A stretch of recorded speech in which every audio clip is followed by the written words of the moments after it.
TV, True FM. Liberia TV, True FM. On Liberia TV, into True FM 96.1.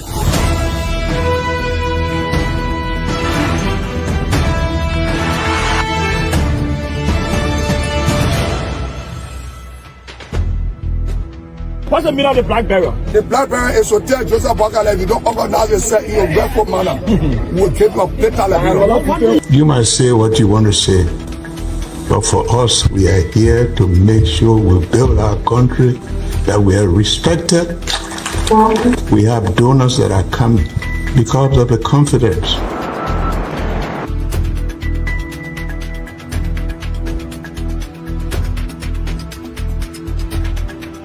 News summary at 12. My name is Hansen Der Capizin. Welcome to News and Analysis 30 minutes of news presentation about Liberia, Africa, and our one world. Presenting this newscast is proudly sponsored by Orange Liberia and EcoBank Liberia Limited.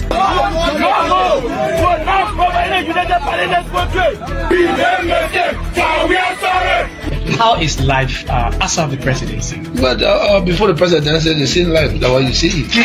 I live a different life. You know, when I was not president, this life, that's what I live, you know, with my family and I have a lot of interest in the health sector, the educational sector, and the agriculture sector.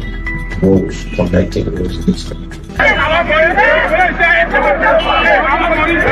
we are calling international community to come to intervene for us because, like I just stated previously, we don't know who to trust.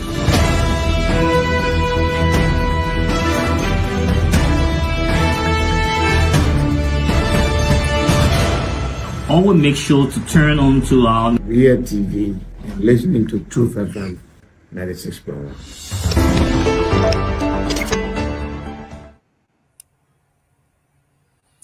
Hello, ladies and gentlemen. This is Jerome Gamer. I am sitting in for the chief. I will be your host. We'll be talking about issues affecting Liberia. There's a lot of news going on in Liberia. Let me go over the weather real quick where you are. I know it's raining in many parts of Liberia.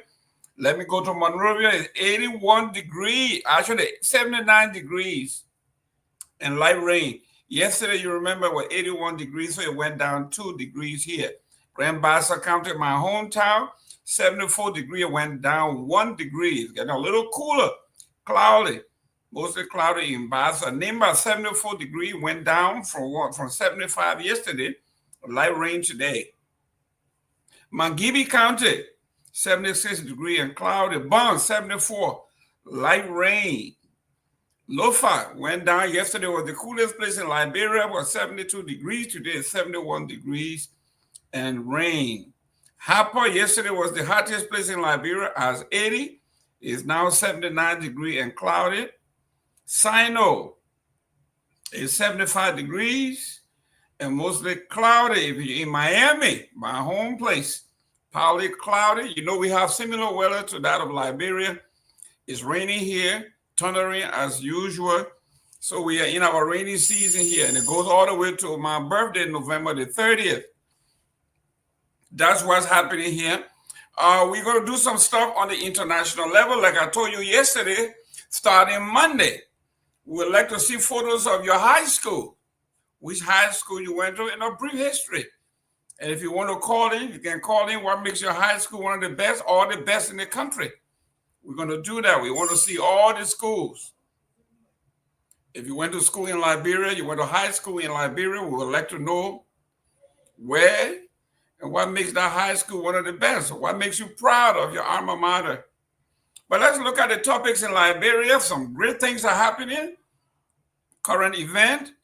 Liberia does not disappoint when it comes to the news.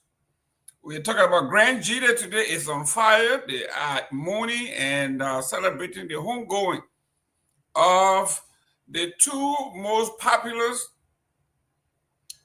sons and daughters of Grand Jita, the former president, late president Samuel Kanyendo, and his darling wife, Nancy Doe, were escorted home today, and they had a resounding welcome by the sons and daughters of Grand Jita County. We have masked men, masked women. We have cultural dancers. We got traditional dancers. We got modern dancers. We had travel chiefs.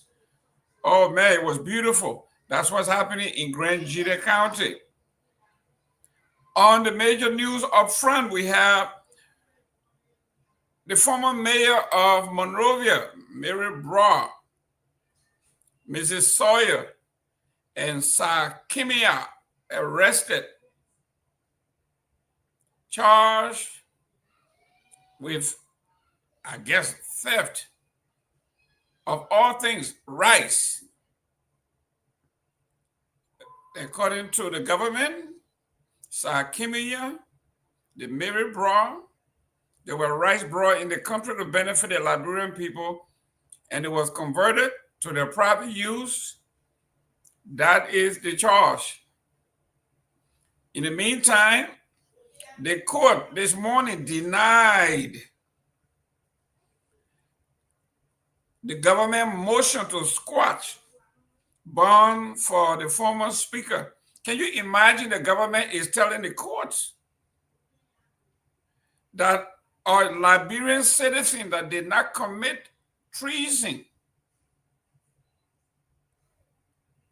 or billable crime, the Liberian government said the court should, that the former speaker should remain behind bars indefinitely,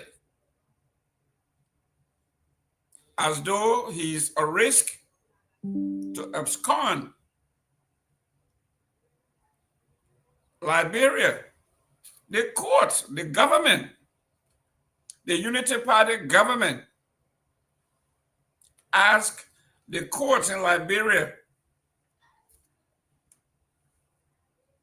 to jail the former speaker without bail. This is what the government says should happen. Unfortunately for the government, the court denied our motion for Honorable Kofa. Boyka suspends Director General for State Enterprises. Is this what we call whacking the dog?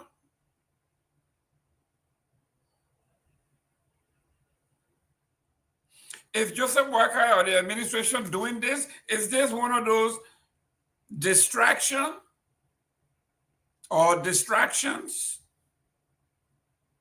If you notice from last night to this morning, Front Page Africa had this big headline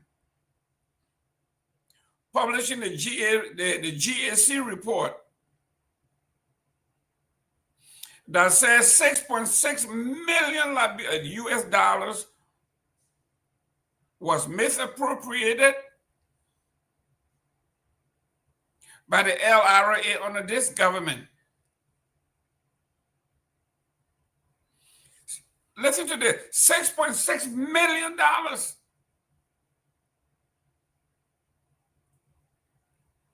The LRA took our money, $6.6 million.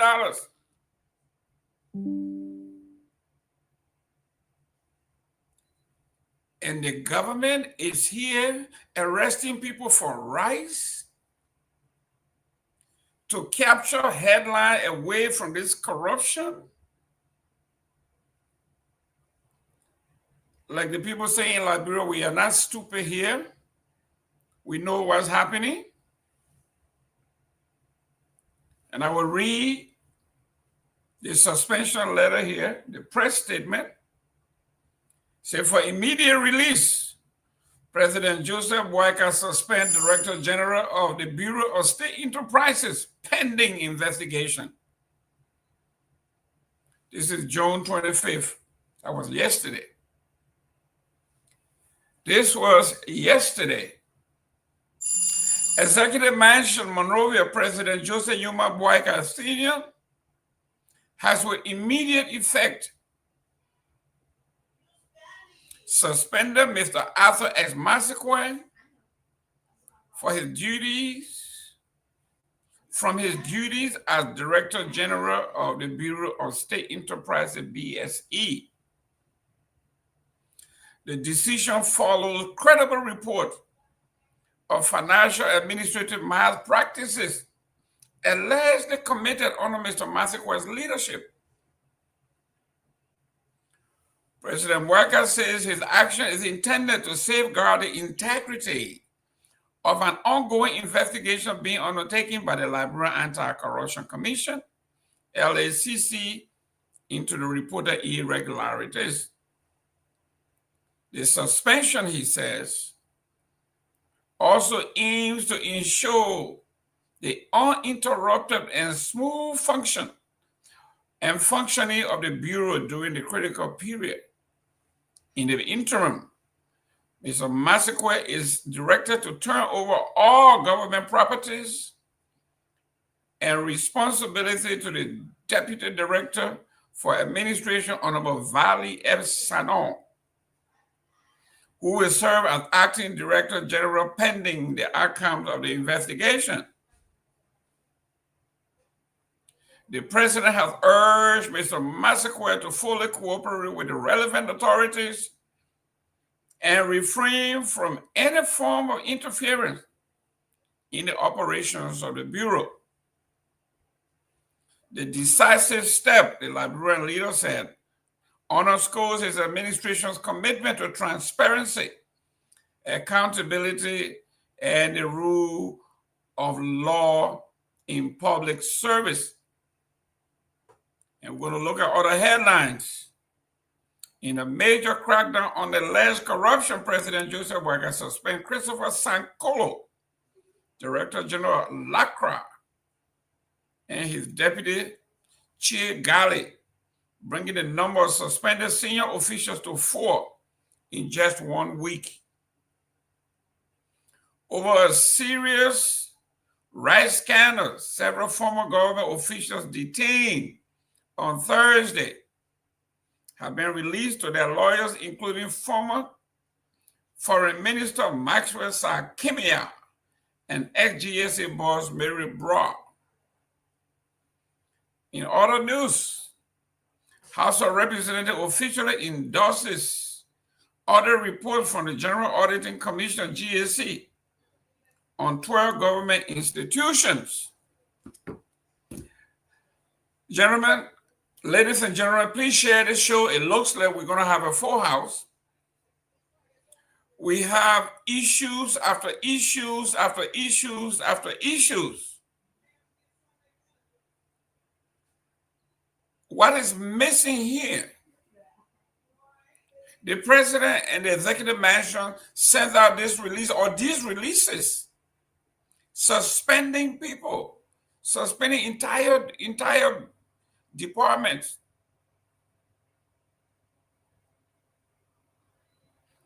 And most of these folks have not even been audited. They are in the process of being audited. But what happens to the one that have already been audited?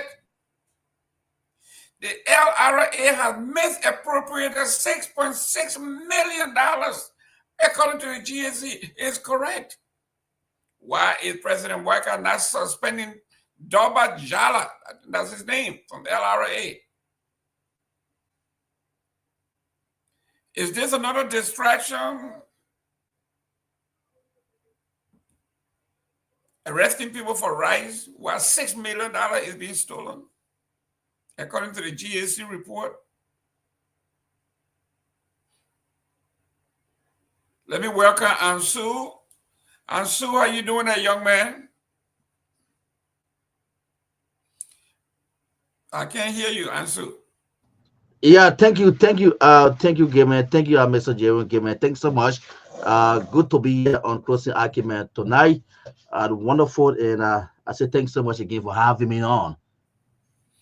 Well, how can you thank me? You're the big boss. if you don't press that button, I can't come on. So I should be thanking you. How is Monrovia? How's the weather? How's the family? Why the weather is good? We are already into the rainy season, so I would say that we are caught between a cold weather. Sometimes at the same time we are caught between a very friendly one. When I say a friendly weather, I say one in which it's not raining, the sun is not hot, but it always come in a very perfect way.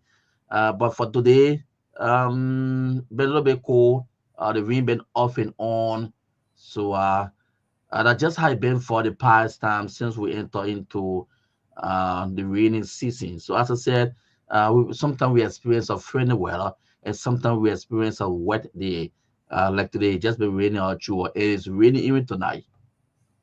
Yep, I read the weather report from Monrovia. Yesterday was 81 degrees. Today went down 2 degrees to 79. It's rainy and a little cool for some of you guys. So yes, it is. I want to say hi to Mr. Billy Weir. Weir is a good evening, closing argument family. I'm watching from my PHP Street community. PHP is in the house. You got a beautiful park there. Young man, I don't know what the park looked like during the rainy season. If you have photos you want to share with us, send in your photos. Let's share it. Let's see what PHP looks like, what the park looks like, the Unification Park. Let's see what it looks like. But Ansu, next week, I'm going to be starting the week. We're dedicating maybe 5-10 minutes to the different high schools around the country. What high school did you go to? The graduated from St. Samuel High. St. Samuel. So I would like to see, are you proud of St. Samuel High School? I'm not getting too clear, Jerome, Mr. Gayman. You are breaking. Are you proud of St. Samuel High School? Very, very, very proud. Very, very proud indeed. Great. So I would like for you to take a photo of St. Samuel High School, and we're going to post it. And you're going to tell us why you think St. Samuel High School is the best high school in the country, and what makes you very proud of your high school. So next week, we're going to be taking time off to do that. I'm from the greatest high school in the country, Bassa High School in Grand Bassa County. I'm going to be posting that high school, and it's rich history. Okay, we are celebrating almost 150 years. No school come close, none. So we're going to be talking about it. Just a little rivalry between the different schools. Let's see what the schools are. Because we are hearing some bad news. The higher education is closing schools left and right, universities and colleges of all kinds for underperformance. Basically, they are eating our children's money. They're not teaching anything. So they have decided to close some of those schools. But schools that are doing well, like St. Samuel High School, that is preparing young folks like you, look where you are. So St. Samuel High School have done very well. And we would like to profile St. Samuel High School, let the people in the United States and around the world know what St. Samuel High School is all about. I don't know what school Chief Tomalin went to, but we'll find out. We'll find out what high school Myean is going to. Hopefully, he's going to St. Samuel High School too. We'll find out too. So let's talk about current event in Liberia. I just read a lot of it. We have, welcome Sylvester Pewee. Sylvester, can you hear me? Thank you. Thank you for inviting me. I'm glad to be on. It's just like a lot of things been unfolding today. And people will say, Ansu, their uncle getting very serious now. They're waiting for you. They catch you at the airport, you go inside too. No, nothing. Then I mean, you hear the story of Sisse and Myean. Okay, what's that story? I do not need to tell me that. I would that tend to be a military man and then do something. But on a serious note, there's a lot of things unfolding in the country, and we have to. It's about time that we pay key attention to what is unfolding in the country on a more serious note. We need to be very clear here to say this. Why we all been pushing time to time in the country to ensure that the fight against corruption should be one of those that every government should prioritize and be very much serious about. We just hope and pray that we should not moving forward, and even now, politicize these things, and we have to do it straightforward. For me, if I'm engaged in an unscrupulous act of corruption, if not, I should be prosecuted myself. But it should be done where I have no favor whatsoever, because they are opposition, you want to target them. That's what I would say for now. I'm not defending nobody, but I'm also calling on, if it is the fact that the government is doing with evidence and proof, they can go ahead and do what they're doing, but they shouldn't just politicize it. That's my point. Well, there's a lot of development unfolding. Yeah. We had this conversation yesterday, and we talked about it lengthily. And we said what have been written by the Unity Party saying, once they have total control of the House, the Senate, the judiciary, they say all oppositions should leave their own with God. So this in a civilized country, if you went to arrest someone, you need to have a warrant. And for decency's sake, if what I heard that Mary Bro was leaving the bathroom with her towel around her waist, and they broke into the house and arrested her without even giving her the courtesy to get fully dressed. That's barbaric. That's uncivilized. And we're going to go into that. Mm-hmm. But Mr. Pewee, I want you to look at something in the United States called whacking the dog. Whacking the dog is a phrase that was coined, that became a movie. When politicians blunder, then they create distraction. Mm-hmm. Last night we saw on the front pages of the paper, especially the front page Africa, that $6.6 million was absconded, was misappropriated by the LRA Double Jala from MedTech. That's a big news. And all of a sudden, boom, they're arresting Kenya, Mary Brown, and they're brouhaha all over Monrovia. That's a distraction. You are telling me you are arresting someone that stole rice, according to your allegation, and the GAC has come up with an audit. And the audit said LRA misappropriated $6.6 million that came from the MedTech deal. It was definitely not deposited in the general account as it should. That's a major news yesterday, this morning on the front page of the paper. And before day could break, we see people say they are stealing rice. Mr. Pewee, this is troubling. This is what we are talking about. These guys are masters of distraction. Masters of distraction. Everybody talking about Mary Bra and Sakimia. Nobody's talking about a $6.6 million Pewee. Oh yes, I think we need to take some time. Probably the Kenya Mirabro comfort soil situation with someone start to slow in immediately when I didn't follow deeply this evening if they got they ever managed to get were they did they manage to get Billboard? Yes, from what the papers is reporting, yes.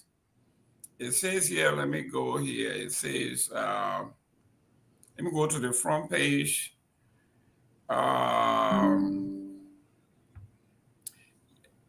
Court denies government motion to squash. Now there's another one.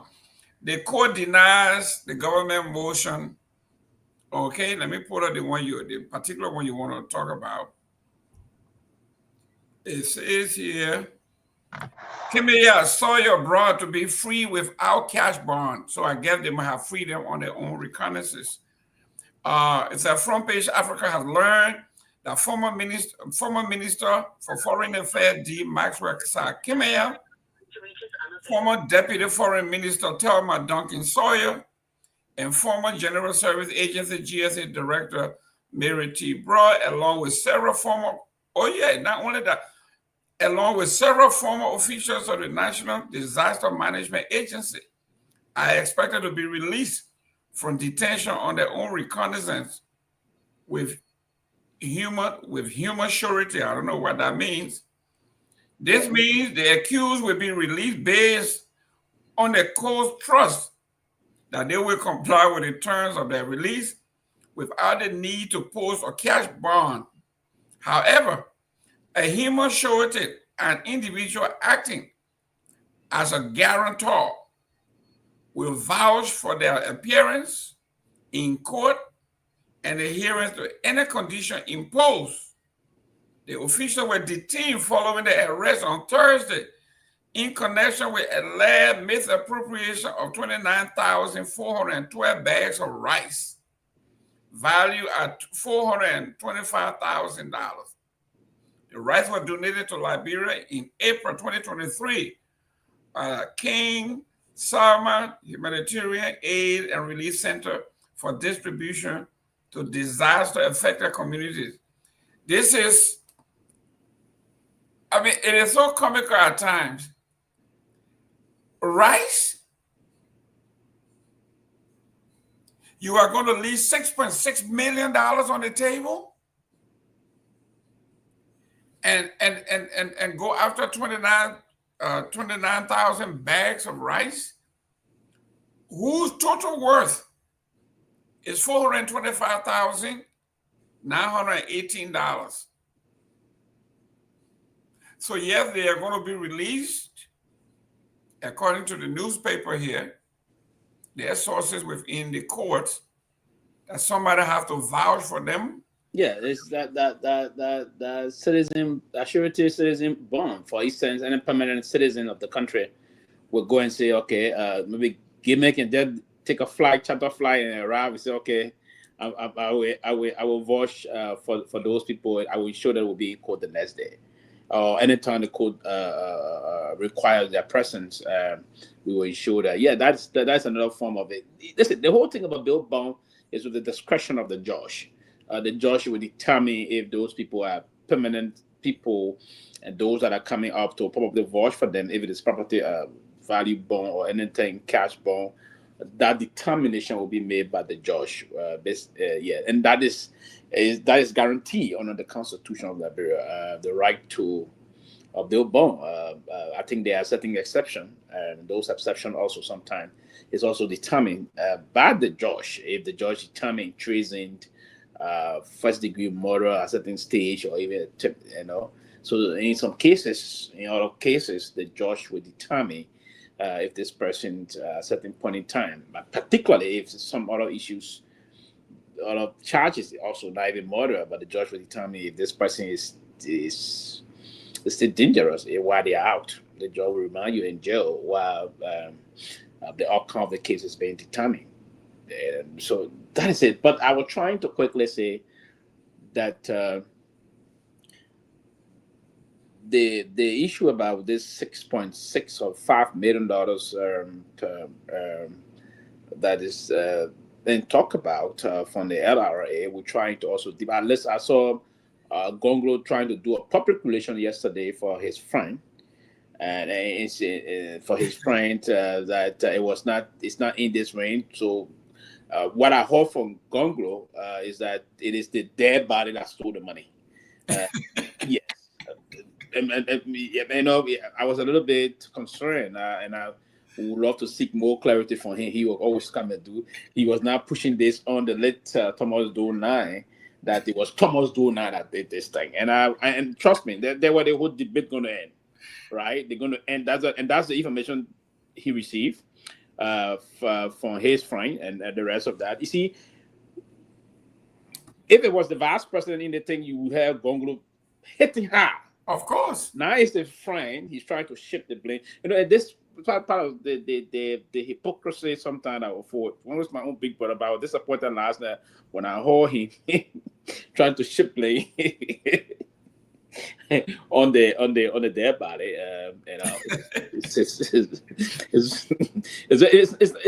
It's not laughable in a way, but it sounds a little comical, but it's serious on a serious note. No, but this is funny. That they will try to push it because and that's one of the reasons why I'm here today. We need to deep more to find out. I mean, while we're on the show, I will push to make some calls around some sources around the GAC to see what is the audit period we discussing here. I want to know the particular audit engagement, the audit period that what the report is reflecting on.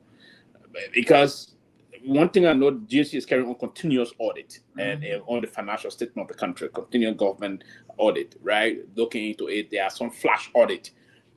Basically, the GAC and this Auditor General, I like the way he's engaged in his audit procedure and the audit methodology. He will do some flash audit, some special audit, and some continuous audit to understand what the final process that is unfolding in the government. But to come out and say to us that it was Thomas Doe 9, it's easier to just shift that blame because you're not going to go and have anything now. You're going to shift the blame on that. And so we need to have more detail here because this man deceived. And to ship something on him that is terrible, we have us going more deeper into the report. So I will have to take some time, and I will hope Gongloe himself, I will call him to find out if he read the report or he will just hear it from his very good friend that he said he's the most perfect man ever he can work with in Liberia. And now that the man is sinking into this thing, and there was the report the last time, there were a lot of things from they've been underperforming and been reporting that they were performing. I even reported some instances that they've been underperforming. And there are some issues unfolding. So we need to first and foremost capture this. Now, I'm not shifting the blame. That's why before I comment on this LRA report, the $6 million something saga. $6.7 million. Oh, almost $7 million. Yes. This almost $7 million saga, I will have to first and foremost go through the report and I want to know when the report, if the report is saying is that the dead man that took this money, then we'll come back to see where we are. But for now, I will hope that we'll cease on some of those things. But it's a very serious concern coming. The report from Front Page Africa and the General Auditing Commission, because they said there was this back and forth between the Auditor General and Double Jala himself, where he tried to shift the blame, this blemish game. And that was being amplified and re-amplified by his best friend and colleague and the classroom teacher, the statistician himself. Let me read a little part of it for us. Uh-huh. It says Senator slam on ratified MECTEC agreement of GAC audit review. LRA failed to remit $6.7 million.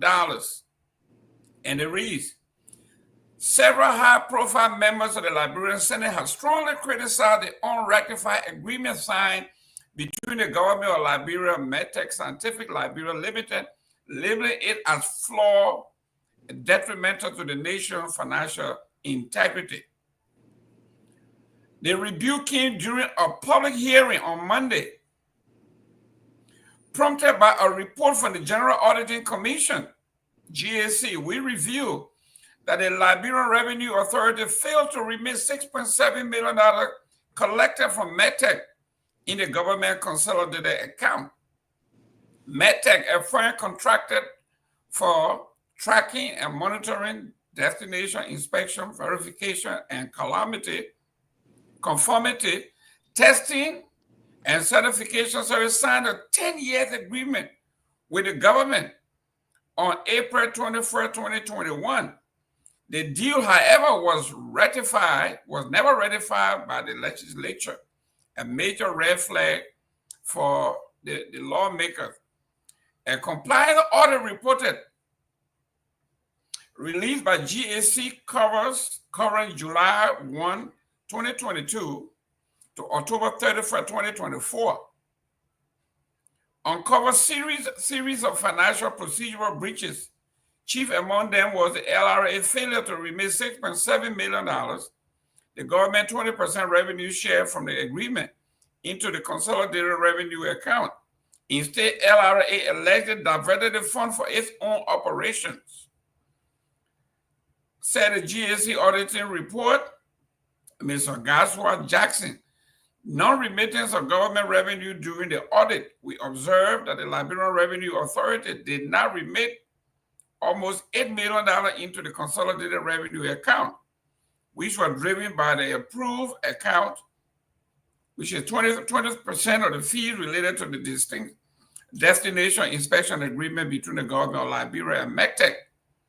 The non-remittance of is the violation of Regulation B81 of the PFM Act of 2009 as amended and restated 2019. As a result, the non-compliant the government of Liberia is denied much needed revenue to fund its operation. The money was diverted into LRA's own budget in their own account for their own use. So this is where we are.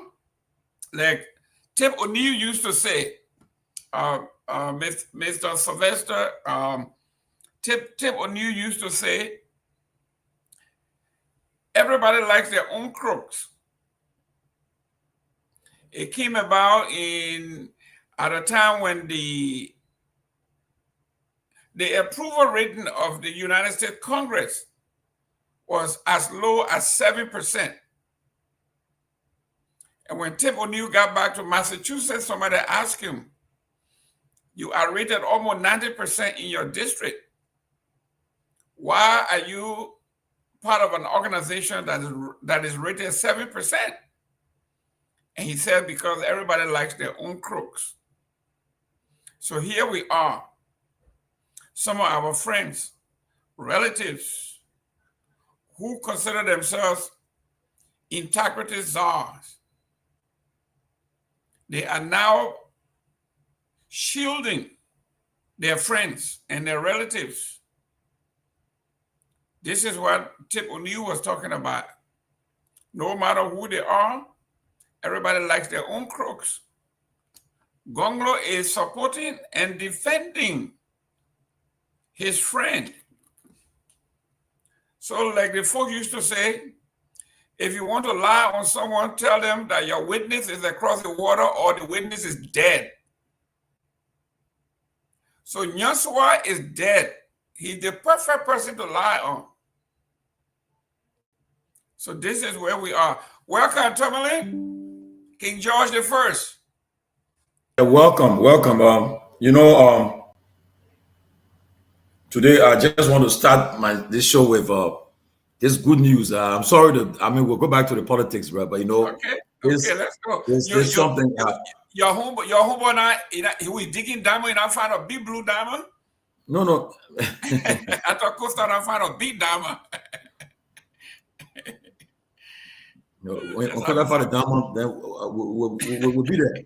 But this is a good news, man. Look, this Liberian kid, I just want to talk about him a few minutes before my opening. Yeah, who's that? This is what he last night.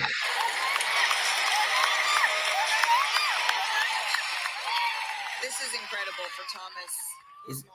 You see, this kid in question, I saw this kid. I saw him. I know his mother very well in Trenton. I knew his father, and for the fact that he was drafted last night as the number 15 pick in the first round by the defending champion. It's a big deal because Oklahoma Thunders, right? Yeah. Just as they announced the kid, his life has changed for great. His mother's life changed instantly. Of course. Once you are drafted, you are in. Then you're talking about now. You come and play with the millions now because he's gonna get his sign-up bonus. People will say, I want you to wear our sneakers, put our name, wear our sneaker, baby, Adidas. No. Before you reach the wearing sneaker, you have to start playing first. But no. From college, you can sign it in high school. Oh, for high school, right? Yeah, you can do high school. I'm not too familiar with it. He's gone big. So right now, look, he let the ball. I bet the house before the house he living, where he living in Trenton. After his father died when he was 6-year-old, his father died when he was only 6-year-old kid. When his father died, big barrow guy of Peter Sober. when his father passed away, his mother had to raise he and his brother and his sister. The three of them, she raised a single mom. Yeah, we reporter on NBC News reporter. I saw a whole story on it. Yeah, so as a result, to see how far they have come. Look, and I also tell the guy, I said, today, one day you will be around your son when they drafting your son, you'll be there with him, and you'll know that your life has changed greatly. And I tell you, the situation they get found herself in now, is she working? I know she's working still, but maybe the next 2 years from now, she'll be done. She's not ready now because I become focused on my son and make sure that I attend all his games. I'll be his major cheerleader. It's a big thing for the life because for the fact that he roots come from Liberia, you know that he will definitely be involved with Liberia. He will start to even get a foundation. There's something that they will start to do a lot of stuff that other people can do, and it will impact the country. Now, at least as a check on him, and say, where the kid from? When they ask you now, you say, I'm a Liberian native. I mean, my parents came from Liberia. The mother brought a big Liberian flag. Yes. So it's a big deal. All the news that I brought today are all flat for me. This is the news I love to hear because this is the news that make me happy. You know, just during our civil war, when we were fighting, at the time we was at the highest peak of his soccer career. And the only thing Liberia was out there because we was playing at his best. At the time we were fighting our war. So he kept Liberia flag flying, you know, over there. When they said, who this guy from Liberia? Said that his country right now is engulfing war. So he can't even go home now for vacation. So that's why today, when you hear the news that happening in Liberia, it brings to the point. Look, I mean, I will tell you this. I support those, if you are going after those who undermine the public trust, I support you for doing that. But to be honest with you, for how many bag arrests? That way you try to embarrass, you try to do. No, too many. You see, that's not the way. No. You see, no. Let me learn. Because I know the story about the rice. I know the story about the rice. I will tell you the story about the rice, brother. No, I don't. It's not an issue. I will tell you the way you premise it, just now. The way you premise it as the wrong way. Because what I say to say, what I don't put words in my mouth. Let me say what I want to say. But that's wrong. But go ahead. My point is this: for the fact that first of all, that reason that you want other politicians, you deal other politicians doing that, then you say because of small rice. Nobody's on me now. Let me talk. You talk. The fact of the matter is that if I went to table last night that we're going to do this thing this morning. I think we said on the show last night. Okay, I'll let that show talk about it. We're going to happen, right? But that thing been looking for the past 10 days. Yes, it been out. But the thing is this, right? You look. If you invite this person, invite the people to the place, but you want what they try to do? They try to just to denigrate and bring this people down, and the whole inch about it. Because how long they stay in jail? How long they stay there? They want to just symbolism to show that, oh yeah, we arrested the foreign minister, our president. We are chief of staff now. Arrested him, and Mayor brought them to took them to the house and carry them to court and put them in jail. That's all you're about. Nothing else. And that's my point. That's my point. That's all you're about. You say, yeah, Kenya, they get Kenya, they carry him to jail. That's all you're about. I'm not against what they're pursuing, but when you do what that symbolism for, just to show off, I'll be honest with you. All they want to do, they're trying to do everything possible to say, look, let's bring these people, let's bring them down, let's make them look, they embarrass them. That's all. Okay? That's all. Tell me, the inaugural money that they accuse the other people from, they accuse Manafamula and Luther Tape. What? And government money. Government money. Why they didn't do the same thing? They accused them and said they misappropriated the money. Why they didn't do the same thing to them? No, that's my point. President Bwaka, you promised that you were going to fight corruption. I agree. I support you for that. You want to go after the who violated the public trust. I support that. But when you start to do it like almost like trying to do it like putting politics of it, I have a problem with that. Okay, problem with that. I mean, you gotta go do what I did today. What the 3 a.m. money around the pool house? Can like I don't say if they come here, we invite you to come to the police station or we invite you to come, like you run away, you escape. I mean, the problem I got is symbolism they're trying to show to the people. Oh yeah, we're working. That was the problem I got. Okay, now I got information also too now that they after they come to go after the former first lady too. Or City of Hope, that structure there. They said that government money was used. So government money was used for that project. She personalized it. It just named after her. But who are the occupants there? They are Liberian young girls are there. Okay, and the government provided money for the budget. The project they carry on. So look, do it. Go after the people who value the public trust, but do not do it with your intent to not be like, I want to embarrass them, I want to disgrace them. That's my point I got. That's my point I'm making. I'm not saying I against if somebody took the people rest, that rest was given for free, not to be sold, to given for people to distribute to the people, right? For humanitarian purposes. If anybody play with the rice, go after them. I agree. But it seems to have also told this government inherited that rice too. And the rice was used for the cleanup and stuff and so forth too. Okay? So for me, you can go after the people, but don't try to undermine it. Don't try to denigrate and embarrass them. That's my point I'm making, Pewee. You can go ahead, buddy. Yeah, and again, probably maybe the way I will try to hurt you, you try to course correct at the end of the No. You try to course correct. That's why I wanted to correct you. You didn't listen to my statements here when we came out the way and that's what now you do and that's the Liberian politics. The feelings come to it, the connection come to it. No, but that's what I said from the beginning. I listened to you just now. Start for me to go ahead. I connected to Kehleboe too. No. I'm asking Liberian politics. No, I come in. You didn't listen to the show from the beginning. Gamer will tell you, why did I? If Gamer is on a game, I'm not Gamer is on a game. I told Gamer from the beginning to fight corruption is very good, but we should not put it that. We should not put it as it. Isn't that what I said, Gamer? Yes. That's what I said.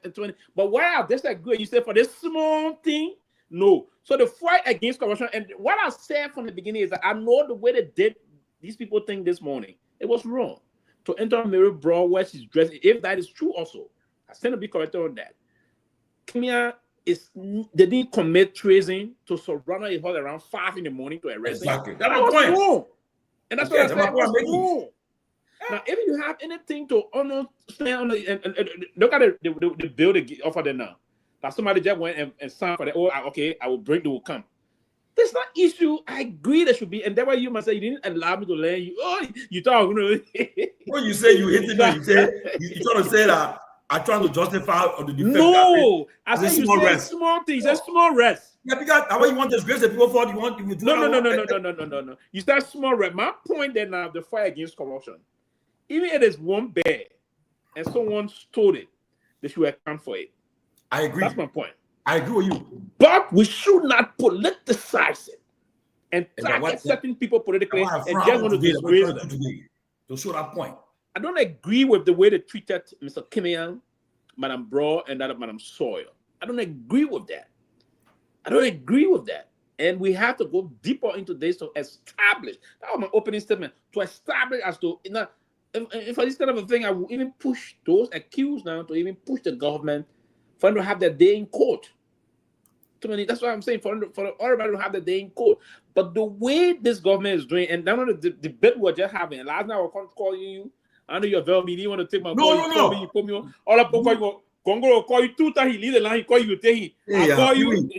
You to God. No, I think I forgot what you said. I think I said people on the line one time. Yeah, I listened to Gongloe, and see some of the things we saying here. We focus on $400,000 worth of rice, and trying to slip on as my American uncle said, he said the poke in American say, I don't call it. You whack the dog. The whacking the dog, the diversionary tactics. But yes, what I would say here, $400,000+, almost $500,000 worth of rice. That's not that money. That's a thing. That rice was meant for food security in Liberia, given by the Saudi humanitarian fund or so to the Liberian government. But what we are not also emphasizing, and that's what I said, the way they went about it. They said, Madam Salih pressure even went on hard this morning. The way they did, the way it is also true. But what I was saying here yesterday, when Gongloe called you listen to Gongloe trying to defend. I see. I see. Attacking Bwagana. Oh, but go ahead. He started trying to defend his friend that the money, $6 million they were trying to attribute it to the late Thomas Zona. Yeah. The late Thomas Zona, right? Yeah.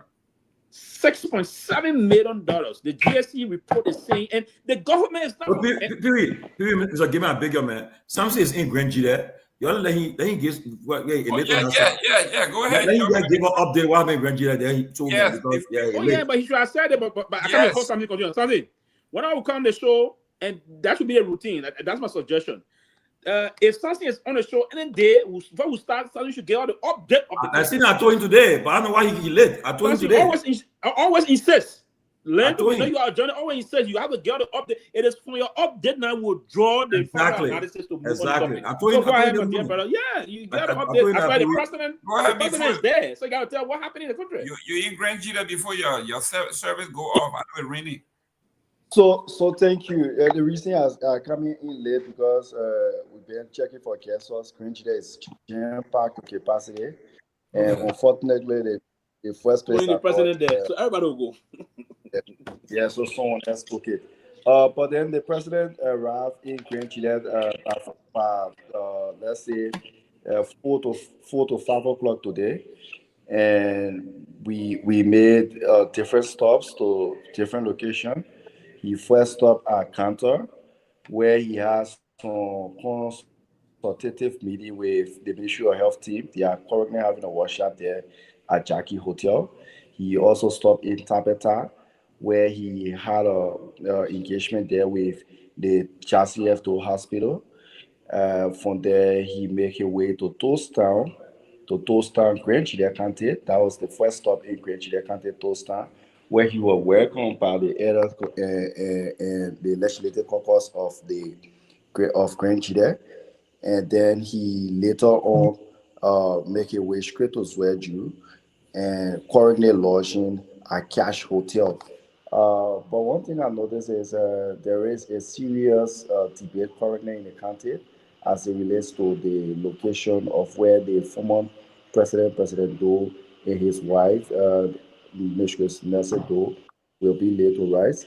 There is a confusion currently as I speak, where Honorable Soapeno is saying that they should bury the former president and his wife in Todis.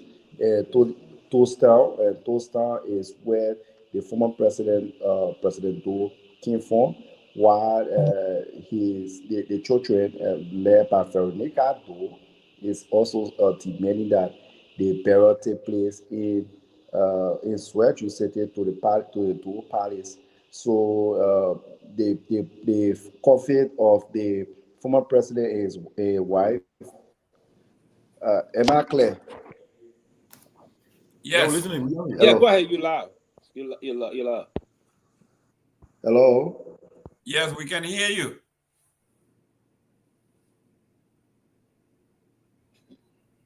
Yeah. Just what we're talking, eh?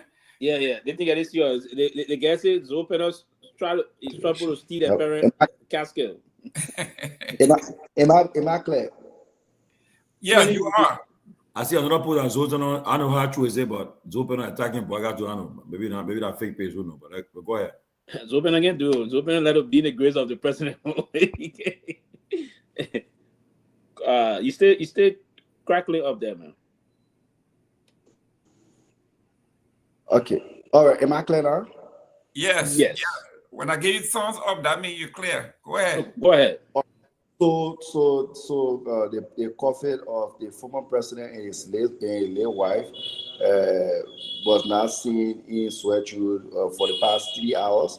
But currently, the coffin is currently at the fee where the sports stadium where the funeral ceremony will take place. But then the current argument is where the former president and his wife, Nelson Doe, should be laid to rest. Honorable Soapeno, it's alleged Honorable Soapeno already prepared another resting home in Toasttown for the late president and his wife, while his children already prepared another resting home for the late president and his wife. That is the Doe compound in Sweater City. And tomorrow we'll also be we'll be covering live the entire funeral ceremony.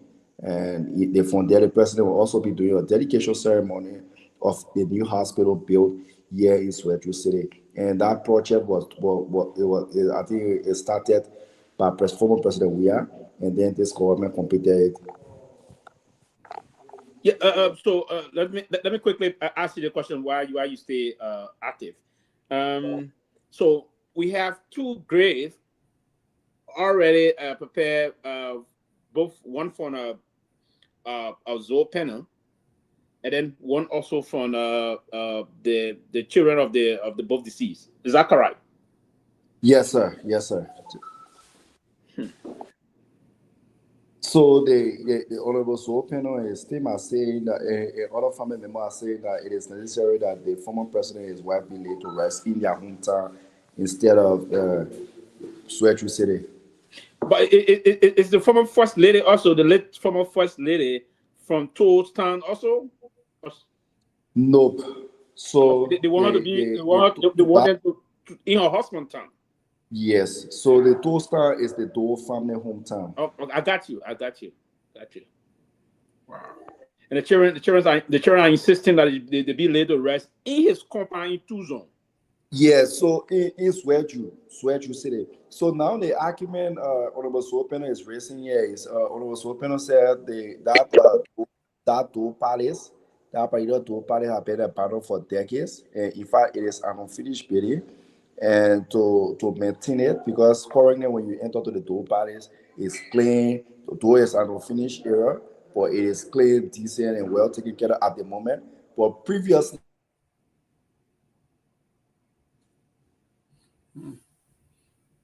well, it was like a ghost camp where Soko.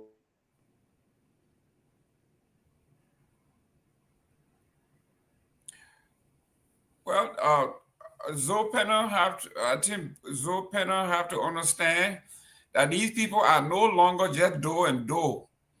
They are state property, right? So they need to be buried somewhere. Welcome, Mr. Nyenwolo. They need to bury somewhere where the nation can have access.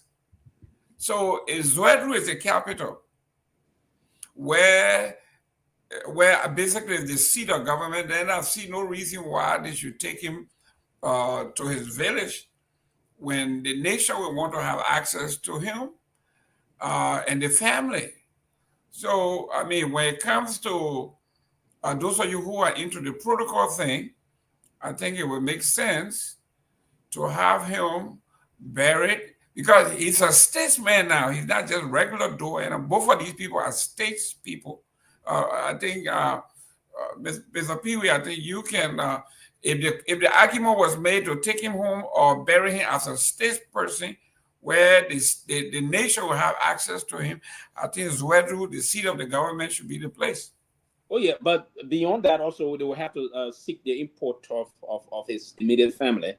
So the immediate family, despite there's a state issue, but the family will also have to play some role in it.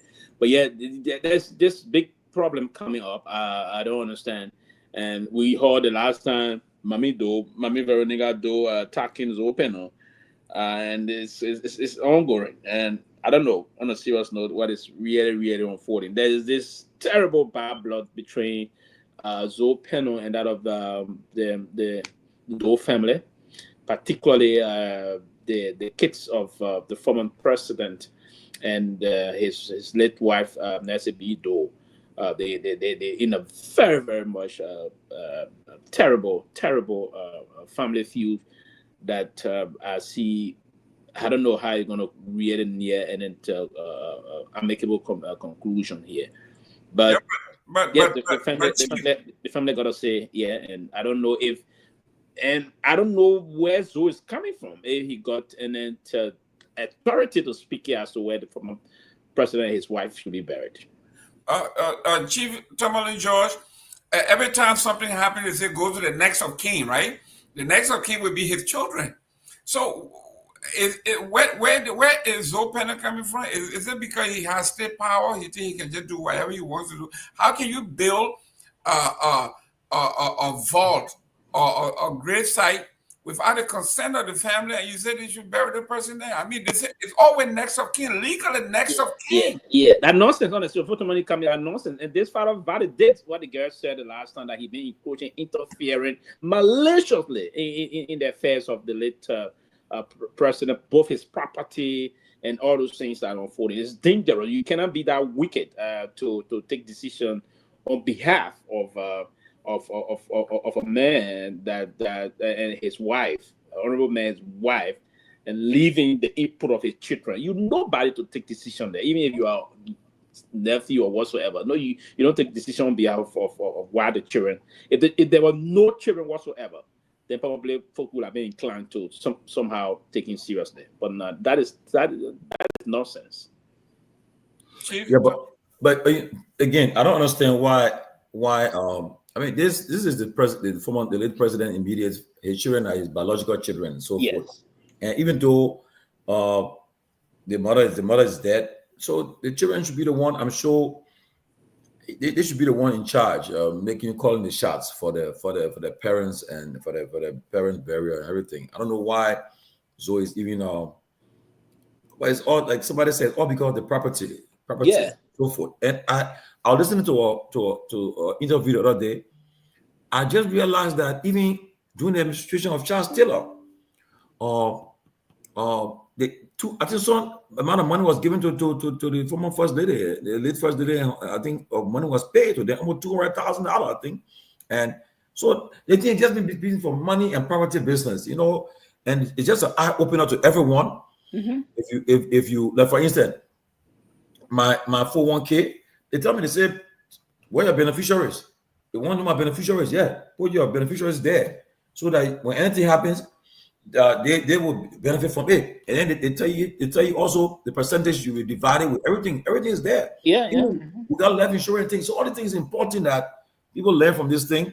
But finally, they are all in Grand G there. Let them bury the I mean, I want to commend, even though I saw the soup children there. I know what they own a problem. They're attacking the reburial of the late President Doe. They're attacking him, but they didn't protest when they were burying giving pre-Johnson that state funeral they gave him. Why they didn't protest? But they protested. I don't know what they're being used to, but that's another story for another day. I'm a supist, a very diehard supist. Respect all the revolutionary thing we've been doing, but that nonsense I saw. No nonsense of thing that completed. Complete nonsense. I mean, there was time of war. When the pre-Johnson were being buried, why they protest too? Yeah. Also, just to end quickly, let it bury the people. I commend President Boga for doing a reburial of late President Doe. At least they'll finally have a closure, have a great for him, and so forth. And they are about to do Torbert. I think Torbert and other people too. They're about to do it in July, right? Also, let them do it and let it bury Nancy Doe. Lord, be laid to rest, and so everybody can come back. Because I heard that today the entire River empty. Everybody going there. All the government officials you try to get to the in Grand G there. I don't know for what reason. Because the president is in Grand G there. And they say you leave all government job today. You leave it. You go there. The order. I want call president. I told my president, say, "Oh, Tony, we're about to leave. We're about to leave today. The car coming." I said, "Look at that." So, we're Grand G there. I said, "You're supposed to go there." Yeah, because the president is in Grand G there. Everybody's going to be in Grand G there today. Everybody. They bury the woman. That's the rate of power Dr. Peabody and the rest of the folks here that the president of our country commandeers, right? So if the president really wants to see change in our country, he can change the country in a bit. Yeah. If the president moves, all the officials will move. But the thing is, good to see everybody. But the thing is, our traditional project like too much drama. Our traditional project like drama. The whole issue. I don't know what. I think so kind of must be. He's related to the family. He's a very close relative of the family. But all this drama over one dead body, it doesn't make sense. The kids need to work together. They need to, and we know that in our tradition, we honor our uncles and aunties and everybody. Just a few seconds, please, Chief. The kids are hurt. They are hurting. Yes, what? Zobin, playing a lot of role on behalf of their late father properties and other things, and put it then on the back. I know how to call it the back side of things, right? There's a deep thing beyond what we just think about disagreement of burial and other things. And just like you take and someone want to do that to, I mean, imagine you in a position where someone would do that to your innocent. Just sit and imagine kids. God forbid, you know. And then I want to think we need to stop in the society. Right, and so the kids they see what they're hearing about this, and so they are just gone through and disillusioned about this issue. I myself took some time to do some background here from other people. You know, it is true. It is his mother, brother, Junior brother, and other things. But you don't do this kind of thing to fight other people deeply. You can go ahead, Chief. Sorry for that. Yeah, but let me say this. You know, I know they hurry. I mean, if you want to really get some of your dad's share of the property, you can't stay abroad and expect people in Liberia to just run the property like that. So I think at the moment, the more bad blood you create, the more you guys going to loss on all the property, because probably Penum know all the property that dad had. You guys may not even know some of the property. So the best thing was to just suck up to him and make sure you get all the property. Because look at that Famoma house that they've been struggling with for years. They can't. They won the kids. Nancy Doe won the kids, and they can't even get that property back. That's a prime property sitting there, right? Beautiful location, and it's just sitting there and spoiling. They can't even settle and say, you know what? Let either this settle with whoever. Ivan June. I don't know when he got money to start claiming Doe property and things like that. You know, they really need to resolve those things. Doe has a lot of property, but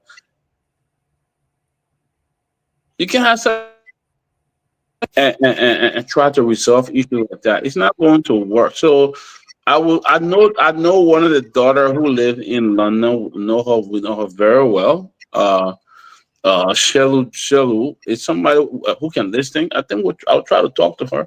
Suck up to Zopen and get your dad property, and you'll get some money out of it, because y'all been suffering for a long time. But if y'all do suck up to him, he will try to make it hell for you guys.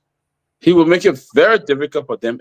And we know our people that when y'all argue, it can lead to death. They don't want to see you. They want to do certain things. You know what happened? You know, so I think what they need to do now, suck up to him, get the property off, and that's it. Because the next thing, your mom is dead. You try to fight him, you don't know what he's gonna do. He got power. You could disappear easily. We know that happening a lot in the country. So I just want to add that part there. Back to you, Chief. Mr. Nambe, every one of us, when you go to the hospital, wherever you go, is the next of kin. Who do we contact if you have an emergency? What happened? Next of kin means your immediate family. Your children, if something happens to you and you and your wife, God forbid, something happens, your children, not me, your nephew or your cousin, it doesn't work that way. What is going on with Liberian culture, man? Yeah, I mean, I agree with you guys, especially children, adult children. You know, they are the ones who are supposed to be in the limelight. And I think the senator needs to give these children the space. You know, I have a lot of nieces, you know, and nephews, but at the ages, especially, I think the mommy Dochis, I think all of them are adult children now. Yeah. So I absolutely agree. I think Senator Penum should, you know, give the children the space, let them, you know, bury the parents. You know, I just wanted to comment on these misguided supers, you know, Sylvester then and Tomalin then, you know, they go on every campus day. You know, that's why it seemed we wanted to beat them. How you call them stupids? You know, I indifferent to Sylvester. I will leave it there and Tom. But some of these guys are 50 years old. What are they doing at university campus? Stupid student unification party, huh? You know. So, and what they're gonna do in Garguah anyway? So, but they're not only doing Garguah. I saw Jangako in Garguah. What is he doing there? You know, he want to represent the CDC. Okay. Yeah. So, is the former president not going? No, he's not going. I think he's representing the CDC. All right, but yeah, I join you guys. I think these children are adults. They can handle their parents. You know, I don't understand why this senator, you know, is hovering over them, and you know, he needs to, you know, get a life. you know, get a life. I'm sure he has a family. Let him go and manage his family. You know, but it's good to be here. I'm glad to join you guys. I'm sorry I came a little late. Let me also say thanks to our audience. As I always remind you, don't forget to, you know, share the show. Invite a friend. Let's have fun and let's discuss Liberia. Good to be here. Dr. Peabody, next week, I want to start a show with at least 10 minutes dedicated to our different high school. What high school did you go to, Mr. Dr. Peabody? I went to Monrovia College. Okay, MC. So there are several MC. I would like to see the photograph of MC and what makes you a proud monkey. I mean, for black men, it's very difficult to call black man monkey in this country, but that's what you're saying. That's who we are. You guys are monkeys. So I don't know who came up with that name. We are from the monkey's kingdom. Yeah. Tomalin, which high school you graduated from? Where are you in Basel? St. Peter Basel High? St. Peter Clavers. Oh, St. Peter Clavers. Okay. Pewee, which high school? Monkeys. Oh, Lord. But we're going to have a zoo here. It's a zoo. So monkeys. But well, are you a monkeys too? With me? Yeah. I went to the best high school in the country, Basel High School. 156 years old. No school come even close. None. I like no that. Even close. I like that. One of my old men that I had a respect from Grand Basel County also graduated from Basel High. So he himself told me about Basel High. He told me Basel High is a good school. Of course. He got it for that 1972. He's a class of 1972. Bronsky will tell you that there is no Liberian law without Basel High School. Okay, everybody from that school went to law school. But Tomalin George, we are hoping that folks are saying that the picture of the high school, tell them why they are proud to be an alumnus of their school. We want some school spirit. Now, if you went to CWA, ACS, monkeys are waiting for you. Send your picture. Tell us why you think CWA is a better school. If you went to Cathedral, send us a picture. Let's have some fun. It's not all about politics. You see some high school picture and you run away. I can't even find. Tell me what you say. I can't even find none. Most of us not graduated during the war, before war, so how you won't find it. But send a photograph of the high school, the school building itself, the school building. If you got it, anybody can find. I can't even find one picture from a real college. Anybody can find it now. I'll give you at least $500. I'll call the York family. They got it somewhere. Ain't one of that around. Ain't one of them around. No, but you know, I'm sorry, guys. In the church there, I don't know if we can find someone from that can call that Reverend Ho. Maybe Reverend Ho has some. Reverend Ho passed 2 years ago. No, I can find some picture. They got a Monrovia College. He passed here, right, in the U.S., right? They got a WhatsApp link. Correct, Yinka. I want you can talk to us, but I live born, man. Talk to. Oh yeah, I know the family very well, so I can say that I know you too well. I mean, I can say that I know NBA star mother. I know them very, very well. The dad. Let me ask you a question quick about that same development. Is it the first Liberian to be drafted in the NBA? No. No, but I think he's the highest in the first round, number 15 pick. It's not a small thing. That's true. Because a few years ago, David Duke Jr. was drafted. Duke Jr. was drafted by the Brooklyn Nets. I think it was. Another African picking was speaking his English. They struggle in the very first. They just showed General NBC. I'm gonna find the NBA page. I'm watching it. We got 7 kids whose parents came from Africa. 3 of them came from France. Their parents from Cameroon and all of those areas. But you know the interesting thing about that little boy Sober, his parents, he represented Liberia. He was wearing a coat suit. His coat suit had all Liberian flag and everything in it, and they had the flag. You know, he deserved it. Look, his mom deserved it. We knew all knew Peter Sober. He was born here, right? Yeah. Or he came here at the tender age? He was born here for his dad. I saw the story there. There's some details on there about the story about his dad. His dad died from cancer. He died from cancer. Listen, Peter Sober and I were very good friends when we were growing up in New Jersey. Right. In the 80s. Good guy. Good guy. Very good guy. He was, when Baron IE playing, he used to be the host. In fact, he lost his job. He lost his job because of that Barra I thing when we had come to Trenton. He spent all his money behind that Barra I. I come. You say you guys were in the 80s or in New Jersey in the 80s? Yes. You know how long was a given fan? I've been all my life. I came right after the coup when I was 19. Wow. So I mean, I'm telling you. No, because you keep having that point. Oh, you pay No. But the man just said they came up in the 80s. Yes. Concerning in the 80s, right? So from the 80s to now, we're talking 40 plus years. Let me tell you this. So what? Let me tell you this. No, the man of my girlfriend. Listen, this coming November 30th, me and Joseph Boyka got the same birthday. I'll be 65. So I am proud to be well kept. Yeah, you are. Myself and done very well in this country, and I'm giving back. I have no problem with that at all. But listen, those are us. So you are absolutely welcome. 65? Yes. Yeah, give me look damn good for 65. In 5 years, if almost when we have the election, you'll be 3 scores and 10. But you look better than a lot of 40 or 35-year-old kids. Well, you know, let us start smoking weed. Give it to me one time I can smoke weed while I smoke.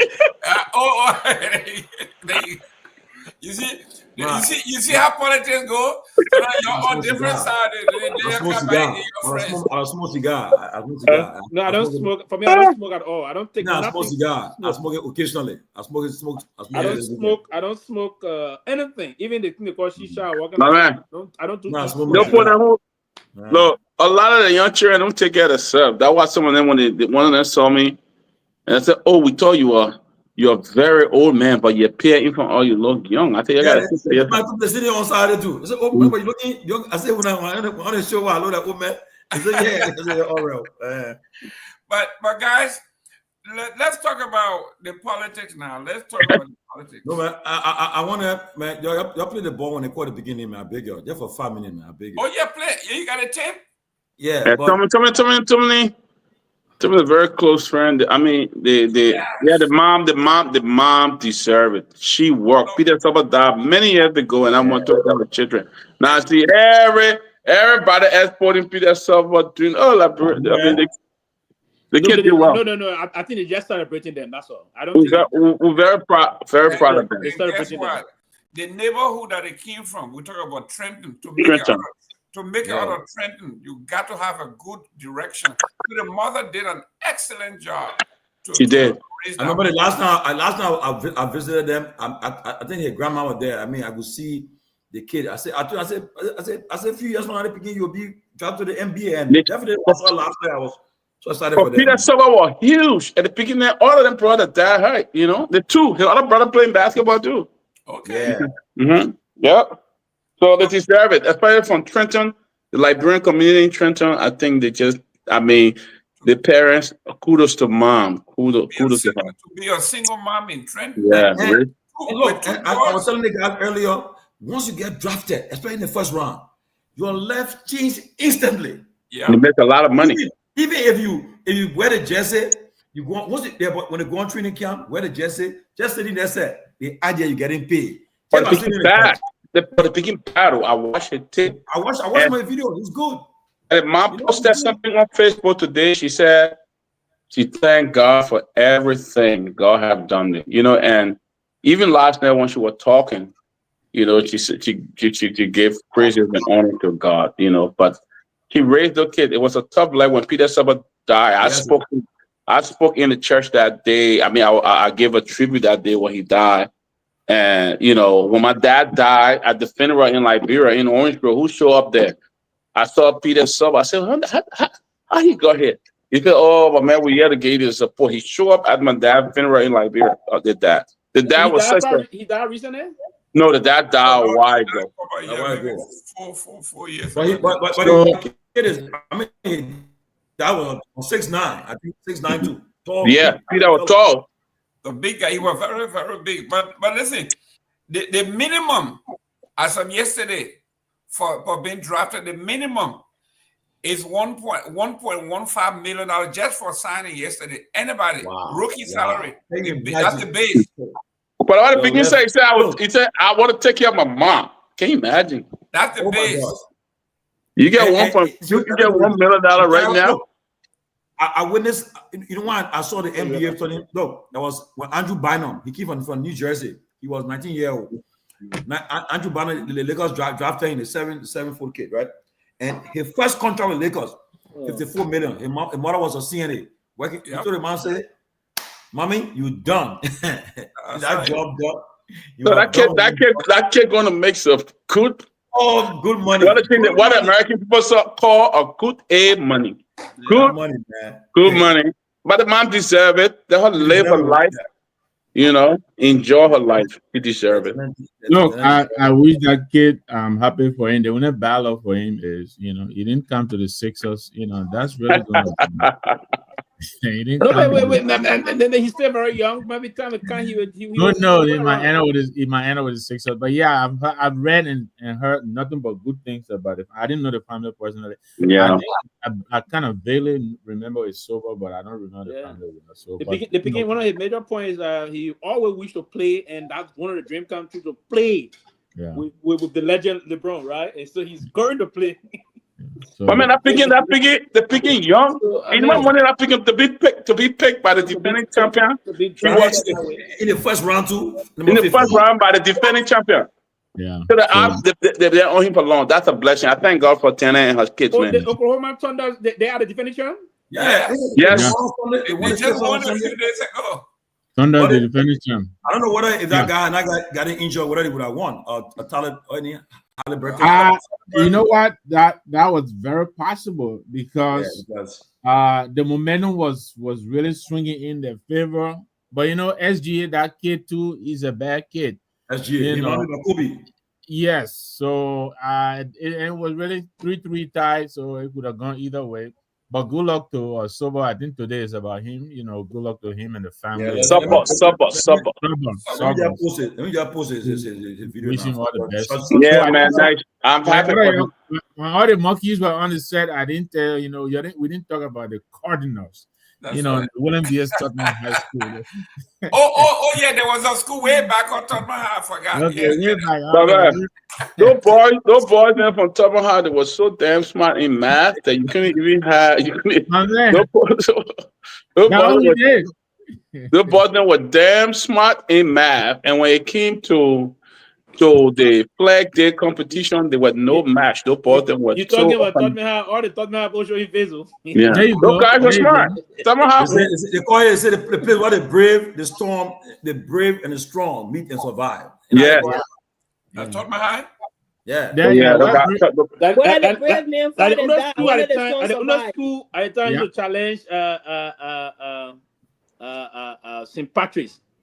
Where the brave men go, only the strong survive. When you play this man, so we can move in. Then we'll take another day maybe to discuss more detail about him. We'll find one or two persons to come. Okay, we got people say the Brian, they are Spartans about B.W. Harris. Yeah. We got Bishop Ferguson here. Oh yeah, we got people like CWA here. B.W. Harris, as a matter of B.W. Harris, I have a big program in Royal Island this 4th July. They have one of the biggest reunions. Their reunion can be very successful. One of the biggest reunions. But Monrovia College is meeting here in August. So you need to come up there. The meeting. You say you have to come. Okay, thank you. I'll tell the guys to call you. Yeah. I have to. But Sylvester, you're going to Royal Island for July 4th, right? Yeah. I'll be Royal Island. I will attend the B.W. program. Okay. You're going to be there. I'm an old town though. I lived there for 12 years. Yeah, I will be there. I'll be learning there, but I don't want to fly. So I'll be catching the train there. Yeah, you know, life, man. I remember in Rwanda, one year they had a reunion there, and that time Tiba was still playing abroad. Tiba came there, man. Look, that ball whole play was shut down. I said, hey, God. I'll be there on the 2nd. So Charles Brown. So contact, tell me who you want me to contact. The guy you're talking about, I'll be there on the 2nd. I'm Marvin Howard. I'm sure you're watching the show now. Marvin Datu Howard. That's the I will need a number. The governor there. Oh, you take care of you. The governor. We know what other guy there. He can cook. We got Silo High School, 1985. Oh, the back of the team. You go around, that man will give you 5 different food. You put it on the table. I want to visit the man. You drinking pepper soup. The man bringing collard green. You tell collard green, making cake. Look. Joma Jala, what high school you graduated from? Man, Mr. Jackson, that boy can steam. That boy You see, Joma Jala graduated from. You graduated from TBC Mother. You and Joma Jala, you're 6 and 7. What? Joma Jala said you graduated from CDC Mother. I thought my CDC Mother. I don't care for him. That move on, yeah. I don't care for Joma Jala. Okay, guys. If you know Tottenham High, you'll never play for Tottenham High. They cannot bring Tottenham High produce. I mean, they were one of the best schools in Liberia. What are you talking about? In the 2025 NBA Draft, the Oklahoma City Thunder select Thomas Sorber from Georgetown University.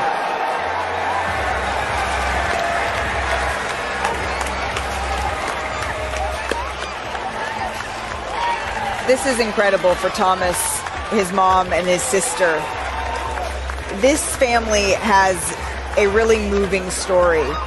His mother, Tanae, escaped the Liberian Civil War and came to the United States. And Thomas says that after his father passed away, his mom stepped into the role here of both parents. His dad was an accomplished soccer player, and Thomas attributes his coordination to dad. And really, Jay, he says that scouts note his smooth footwork. All of that comes from dad. And you can see him representing for his community there. Well, he's a presence in the lane. 6'9", 6'10", with a 7'6" wingspan. He's got a good skill level, and Thomas Sorber has a motor, great hands, and can control the paint. He's a lob threat. He's a good passer, and he catches everything. But a very high-level post defender, very good rebounder. He was the second freshman in Division I rebounding behind Derek Queen of Maryland. And he was the first Big East freshman with over 2 blocks per game and over 50% from the field in the last 25 years. And to that point, like guys that have done that recently were guys like Chet Holmgren and Evan Mobley, averaged over 2 blocks and over 1.5 steals. And he's the first rounder from Georgetown since Otto Porter Jr. I got to tell you, Jay, this quote, when I heard it, it gives me chills. In the 2025 NBA Draft. Imagine 6'9", 6'10", and a good rebounder. He got control of the ball and all those things. So he got, the description alone would tell you that this kid's going to be an extraordinary The people there, but the coaches don't play when they select you to say you will make their team. Yeah, it's strictly on a merit system. No joke about it. They've been following him, and the description and all kind of line because he got all of those things they require to be a basketball player. That's why to be first round pick, they don't play. They don't. But the Peabody, your son is 6'6", something. He play basketball too. He's 6'2". He play basketball. He playing. Man, push that boy. Push that kid, man. Push him. Can make the money. 50-year-old. He's 6'2". Push that boy. That can get a head for the team, man. Push him. Push him. Put in the AAU team. Put him on. Right now he's on an AAU team. He's going on all league this year until he go back to school. So now you gotta be getting man some cayenne pepper too. No, we're starting gym soon. You need a gym. When you guys were showing the video, it kind of made me sad a little because that little boy, his mom, I used to live in Jersey, and his mom and I were very close. Even when his dad passed away, Peter Sorber, we attended the funeral and everything. We were all there, trying to help with the funeral and everything. And then after that, his mom, until I left from New Jersey, his mom and I were very close. And I saw how she struggled for her children. I saw how she worked hours. She's a nurse. She's an LPN. I saw how she worked hours to to take care of her kids. I mean, I'm really. So the other girl is her daughter, right? Yeah. The girl okay. Yeah, and I'm just so happy for her. I just wish her all the best. I'm really She's happy. there. I show her. Peter is rolling his casket now and smiling. I'm telling you. I'm proud of them. Somebody reading the chat that is a sedition. He was a great sport athlete too. Sarah, they said Peter was a sedition and they begin. No, but let's say that now Peter loved George Weah though. Peter used to host all the George Weah activity when George Weah played. He loved George Weah. He hosted all George Weah activity there when George Weah then come to Trenton for the big game. It's possible. I didn't know all that about him though, but it's possible. I mean, I didn't know anything. I mean, the beginning was complete, and I like how the journalists get the description that his father was what we call a successful soccer player. He died to play soccer. That's true. Yeah, Peter, right? And now the son coming to do this in the NBA. Yeah, he must be happy. He must be happy in his grave. The NBA, I mean, I think that's one of the first we've seen Liberian come this far to be picking the first round. Yes. Yeah. Okay. They picking got real Liberian blood in him. I'm telling you. I thought it was his big brother because I thought it was his big brother. Well, he's the younger one. Yeah, he's the small brother. So how old is he now? 18, 19? He should be. I think he should be around 18, 19. Yeah. And being one of George Washington University too. Georgetown. HBU. And then what? Georgetown. Yeah. You know what I noticed too? Our Liberian families, right? They came in America and tell about this post. They've been trying to get butcher until they get whole. The WNBA is coming up with a lot of money too now. So I look at it. I was telling my son because he plays basketball too, and he was actually the college he's in right now. One of the coaches that saw him playing with one of the AAU team and reference him to that college. So I was telling him, I said, you see how my friend's son has been drafted? He like, yeah, mom, just pray I can be drafted too one day. I said, yeah, we pray. even our friend Mune Kishen. Yes, that's a kid to watch out for. That's a kid to watch out for. He's playing basketball too? No, he playing football, but that kid had over 10 universities that offer him scholarship. I mean, but there was one story about a kid that was drafted, I think, in the NFL, right? And her mom was a single mom. I don't know how that he's still playing for the NFL. We have so many Liberian playing in the NFL. Yeah, Alvin Kamara. Kamara. I saw him one Liberia. He visited Liberia. Yeah, he did a lot of work there. Mm-hmm. But I'm telling you, Money Kishen's son, they need to watch out for him. That kid is going big time. That's a kid. Money I can't wait, man. I retire soon. he's gonna retire soon. They need to watch out for that kid. Coin is very good. Coin is very good. Cooper Flag drafted #1. That's good. Let's pray for our kids, man. Let's continue to pray for them. His first contract is $67 million. The kid I was drafted #1 yesterday. Wow, for the Mavericks. Wow. For 4 years, $67 million. And you play with that guy. What you call him? That tall kid. When Bio, why you need something? My man, Tenan will be a millionaire because that kid that dropped down small money for the defending champ to draft you. The bracket, you get endorsement. You get other endorsement. People say, please. I mean, the trainer, man, that can go for the trainer. But Tomalin, for his status, he was getting endorsement in high school already. Yes. Mm-hmm. Because they get their likeness now. The new law is that the children can make money off their likenesses. Of course. So we're making money in college. Well, LeBron James, he was making it from middle school. He was making buckle money from middle school when he got into middle school. But when he got into high school, he was on the front pages of all the newspapers. My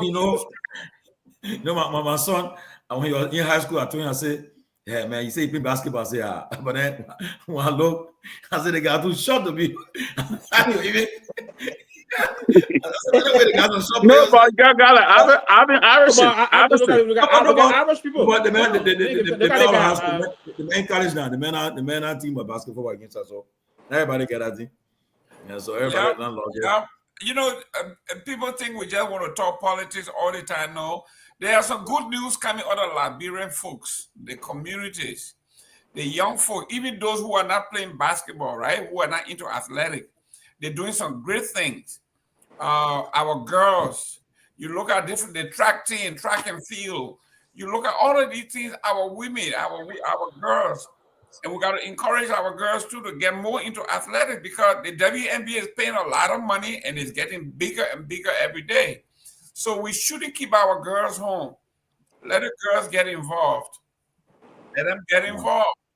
They put my daughter that graduated. Supposed to play. I call it lacrosse. I said, what about? Oh yeah, that's a big money making thing in that lacrosse. I said lacrosse again. Lacrosse. That quick sport now. Yes. And then when I go watch her play, I let them watch him. Then they said they score. Then they said, "Daddy, you not happy? Finish just score. They just score." I said, "But what can I tell you?" Listen, the scholarship in lacrosse is Duke University. It's Stanford, Harvard. That's Ivy League sports. They love that sport. So if your daughter is in lacrosse, her scholarship is set, ready to go. You got to worry about that. Well, you know, my daughter is almost 6 feet. I mean, I wanted her to play basketball, and she said no. She went and pretty much taught herself volleyball and became one of the best at her college. She won so many awards, and that how come we didn't even pay. We paid little, nothing for her scholarship because she got full scholarship. I mean, they'll go almost 90% scholarship to go play volleyball, and then so we didn't pay much. So she was an excellent player. She won so many awards. They got something in the call in volleyball where you make the higher point. I don't know, some number. She went as far as that and things like that. She did very well. Very well. They got a professional volleyball league now, so she can still make money. She was actually due to go to London to play professional volleyball, but then, I mean, the arrangement, everything was just so much. We just decided that, hey, just call it a day and just stay right here. The mom said she didn't want her to go. So even somebody asking her, they say, man, you're talking there's a challenge out for you. What is it? You play sport? You play sport there? Yes, I play sports. Me and Peter, we play soccer together. I was batting with it. He said, I really want to see to me we play basketball. Let me tell you guys something. On a serious note, right? I played basketball in Liberia, but just that by the time we got to the point when you got to start hustling now, no way. And we came America too, and also start to. But when I came here now, one time I ordered passport being over now. I want to join the army, but then I thought you come for work. You got time to go play sport. We are like children, the children who live with your children, they can play now. They care whether they're pie, mom. They working. Yeah, and you know, there's another Liberian kid that just got drafted in the NFL. Marco Bleedy's son. Marco Bleedy. Yeah. And he's from Trenton too. Those kids from Trenton, they grew up in Trenton there. That's true. Those kids grew in our hand. I know those kids very well. And one of them got drafted, and another one was going to be drafted. He got shot. Yeah. That's really nice. That's very good. That's really nice. Yeah. Malcolm Bleedy's son, yeah. This lady, Tiola Gibson, play basketball in my bro. I saw that guy play basketball. Tiola, basketball, female basketball. If Tiola had if she had gone to school in America, she would have played the WNBA. Tiola Gibson. She was good. Tiola and Jerome, they are 6 and 7. You know, they can lead each other. Yeah, Tiola. This is David Duke Jr. Yeah, that kid too. Yeah. From Rhode Island. Yes. He played for the New York Knicks, the Brooklyn Knicks. I know his dad very well. Yeah. Yeah. But the thing is, that basketball coach guy on Broad Street there. Jesus. Nobody can be a better player than after you spoil all your leg by the time you leave that. But about it, when he got, they had a program in it, I think in the 90s or 80s. This guy, they got the man that died, Freddie Moja. He was bringing players in from our LBF to Livingston College. I know a guy in Rhode Island, Robert Walker, Murad came for that same program too. They're coming on scholarship to play basketball. Mm-hmm. But everybody say when you come on the side, when you got to get the hustle going, then you're drop on the sport. But if you came like, you got kids now, kids live under your roof. Nigga don't know to do what, go to school and just play sports. But when you come here to come hustle, and not easy. So during our time, see the way people try to get a cheap advertisement, put their stuff on Mentala. Rachel, is that Rachel? Yeah, but watch see that can't come on the show. Let them pay for the $150 to come. We'll do an ad for them, man. Right? Listen, we'll send you the bill. Yeah, we can do that. See, that could be having a reunion in Pennsylvania soon. Oh, that next weekend. That next weekend. Yeah, come on the show. See, there, come on the show. Come on the show so we can promote you. See, there. 29. Yeah, come. We'll get you 2 hours for $150. There you go. CWA, Michael Padmore, all of you guys. Y'all know y'all went to CWA. Oh, Joseph Walker went to CWA. So Joseph Walker, come on the show and pay your bill. Yeah, Joseph got an alumni who's the president. I just talk about Tiola and Jerome. Yeah, there. Tiola, me and Comi, we play soccer together and I beat him.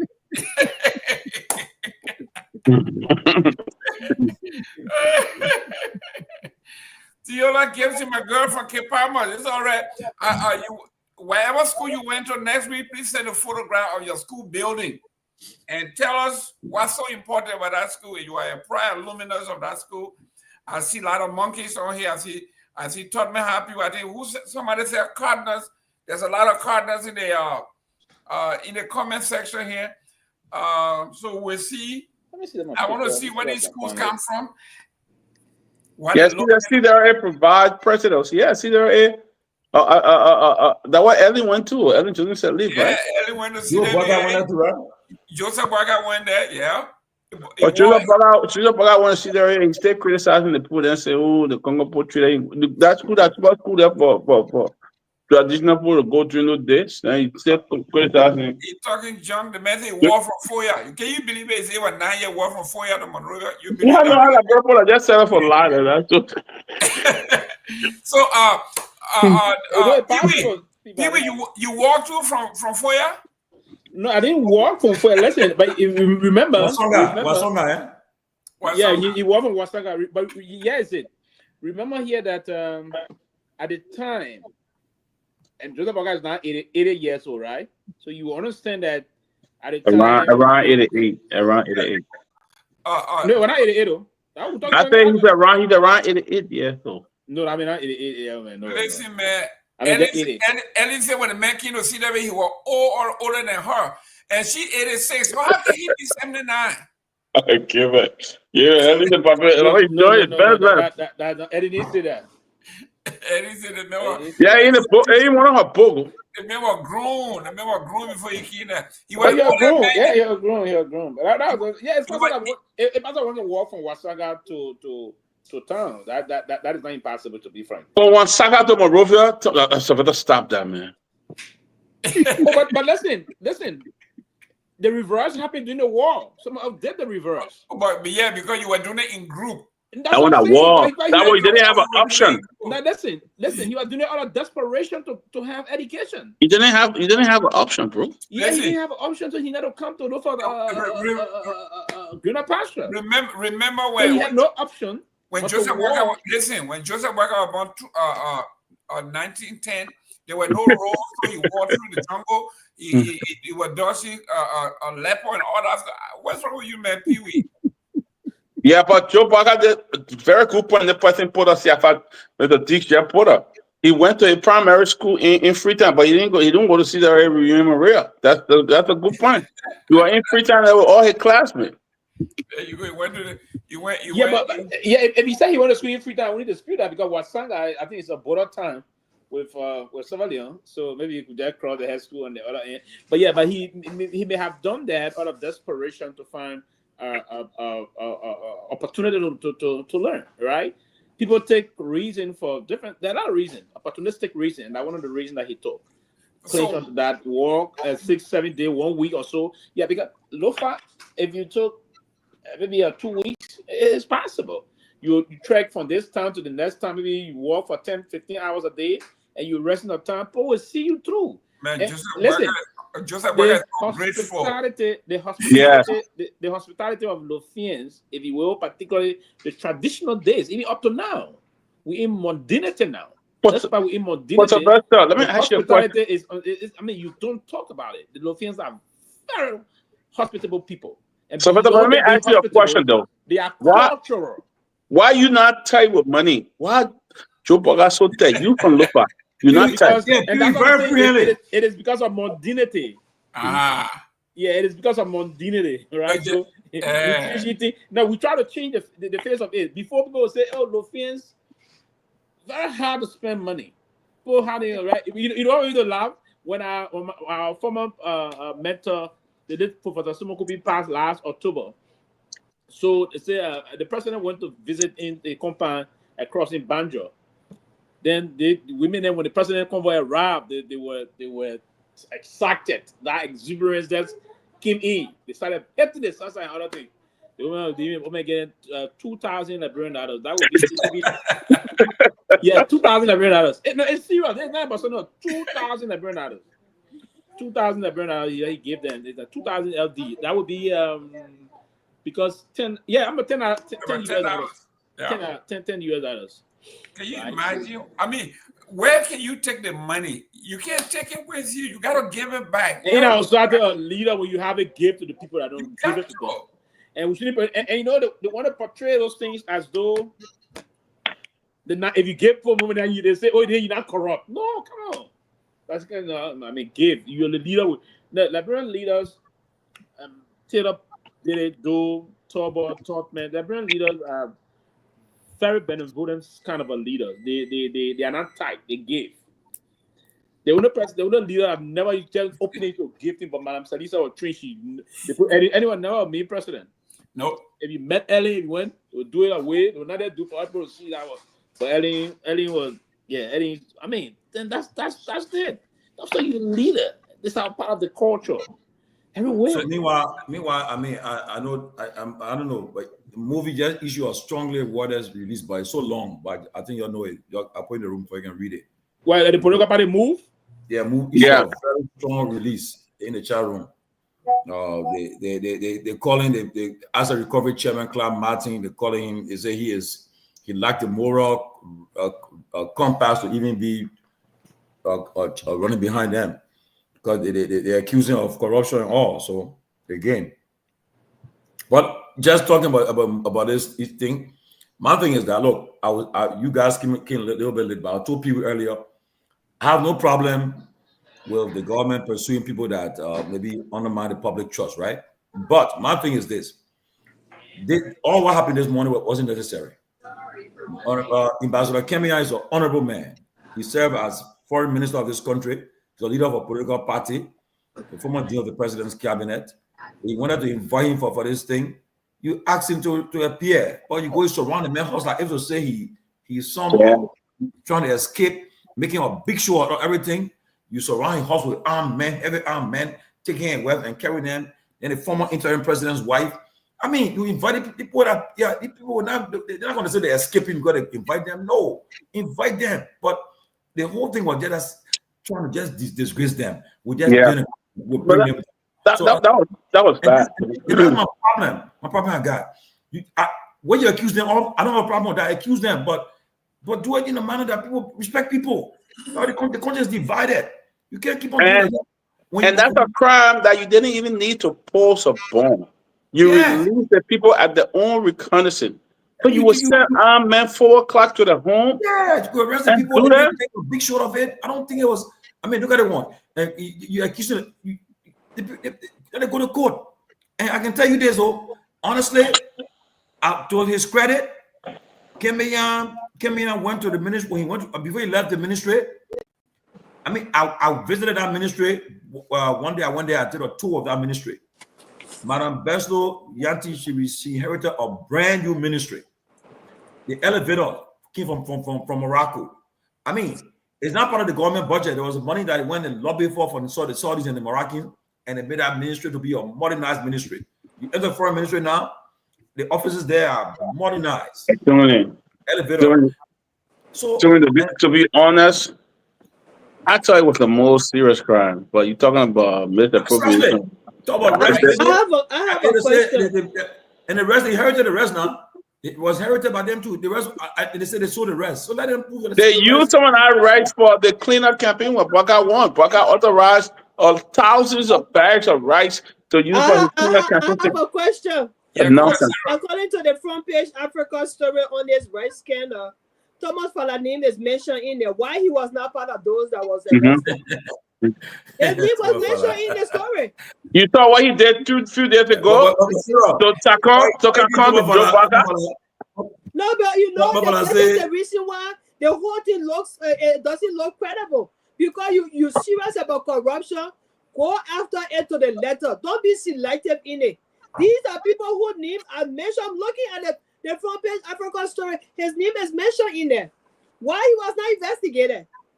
So no, my thing they on made the whole thing look like a witch hunt. My thing on this is this, and I read somewhere Professor Larry Kennedy wrote, you know, we expect somewhere around $500 million or so of stolen asset and money from the country. This asset recovery, they've been running over 12 months now. And Martin is a younger brother, you know, we're cutting on the guy. I know him very well. He's capable at several things, but this particular one, I think he not make it. He not make it.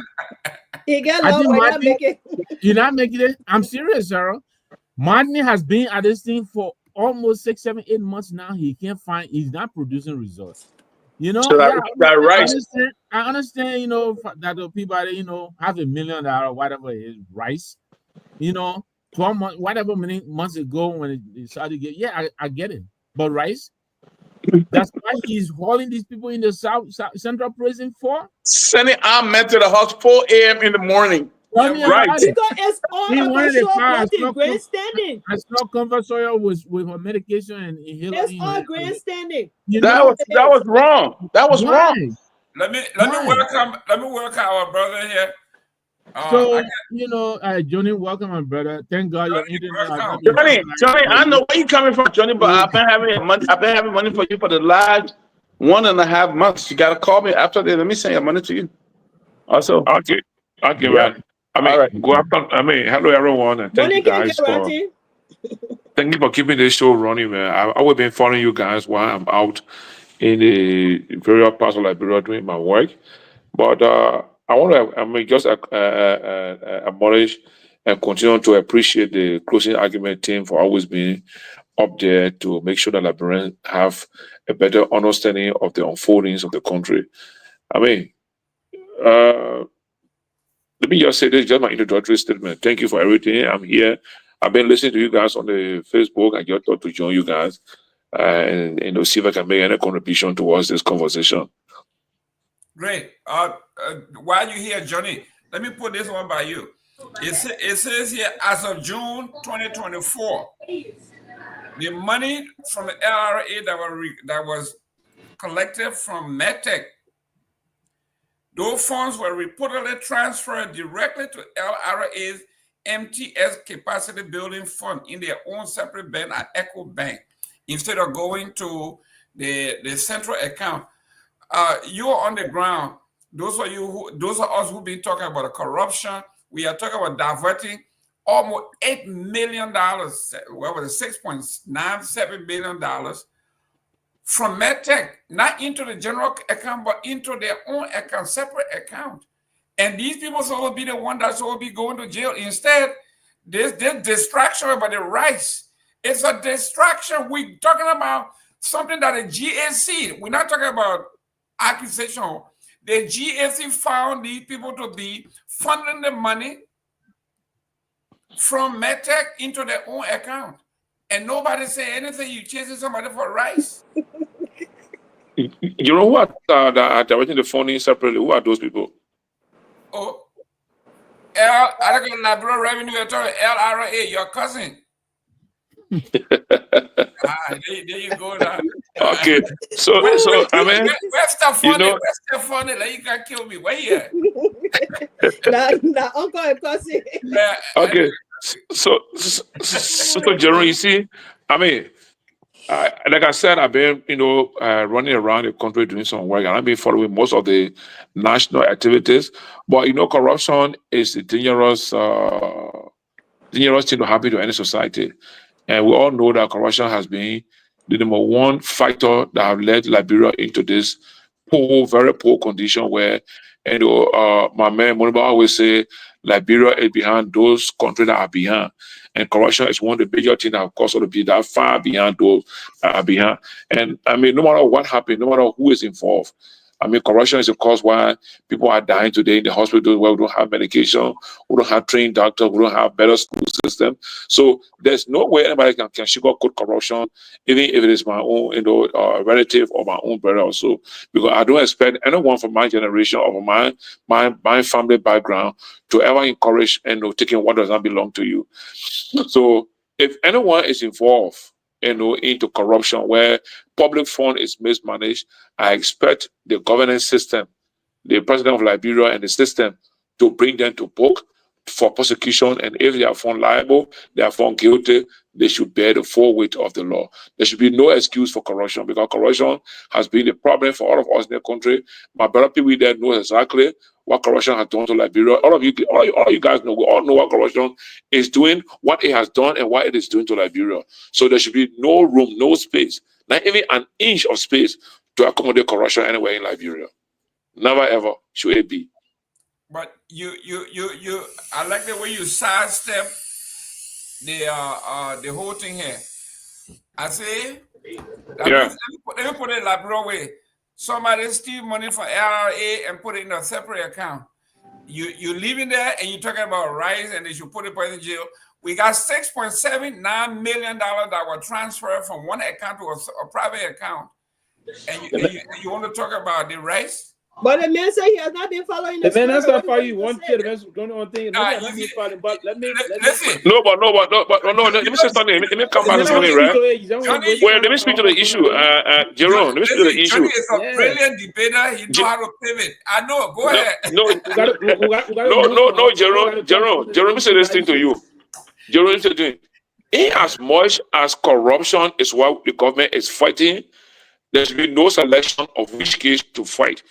If you're fighting risk mismanagement, you should equally fight the misapplication or diversion of public funds from LRA everywhere. So the government should do everything to have Myean, to have those people arrested and to be prosecuted for mismanagement or misapplication of public fund of rights. Equally so, the money that is collected through LRA should not be transferred to anybody's private account. And once the government has all the evidence, all the information, they should have people arrested and prosecuted for what is happening. There's no excuse for that. Great. Pewee, we got the Myean thing is an accusation, but we have the $6.79 million as a legitimate GAC audit. GAC audit. This is not anything that we talk about. GAC audit. So if you, Pewee, that I know that like things done the right way, a person who accused of mismanaging rights and a person who the GAC have done audit and said this man have done it, I think you have gone with a GAC report before you go surround somebody that has a 5 o'clock in the morning with guns. Exactly, and I agree with you.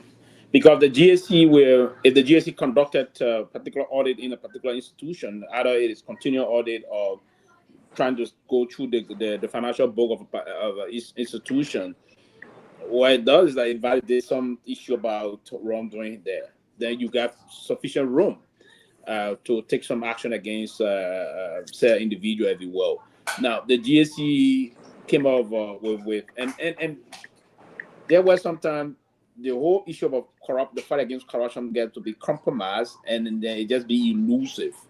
And I would hope that the president wouldn't allow himself that people around him, there are privileged elements around the presidency that will be protected time to time, but others wouldn't be privileged. If they are not privileged, will be exposed and dealt with. Now, $6.7 million is almost $7 million US we're talking about here, and a little over 400,000 worth of rest that will give them to improve food security. The Saudi Prince Fund gave this right to improve food security, and the intent of it was to be given to to increase food security in Liberia. That will be at the discretion of the government then. And the information I'm receiving is that those rice were distributed accordingly by the government. And as I would hope to be corrected here, that even this current government received some of the rice when they were coming in for incoming party and other things, if it is established.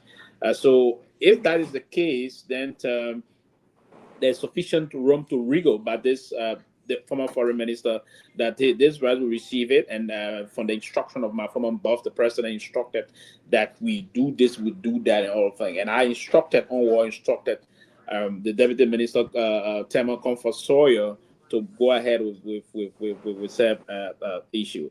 I was still with the ministry then before this issue. I was a few months before I resigned as an assistant minister in the Weah-led government when this arrest came to the government of Liberia.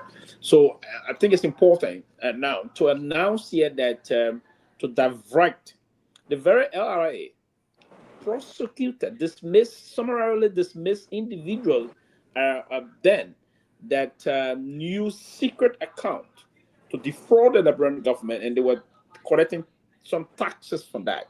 There was a time they found out that when they found out in that particular account there was an amount of almost $300,000 to $400,000.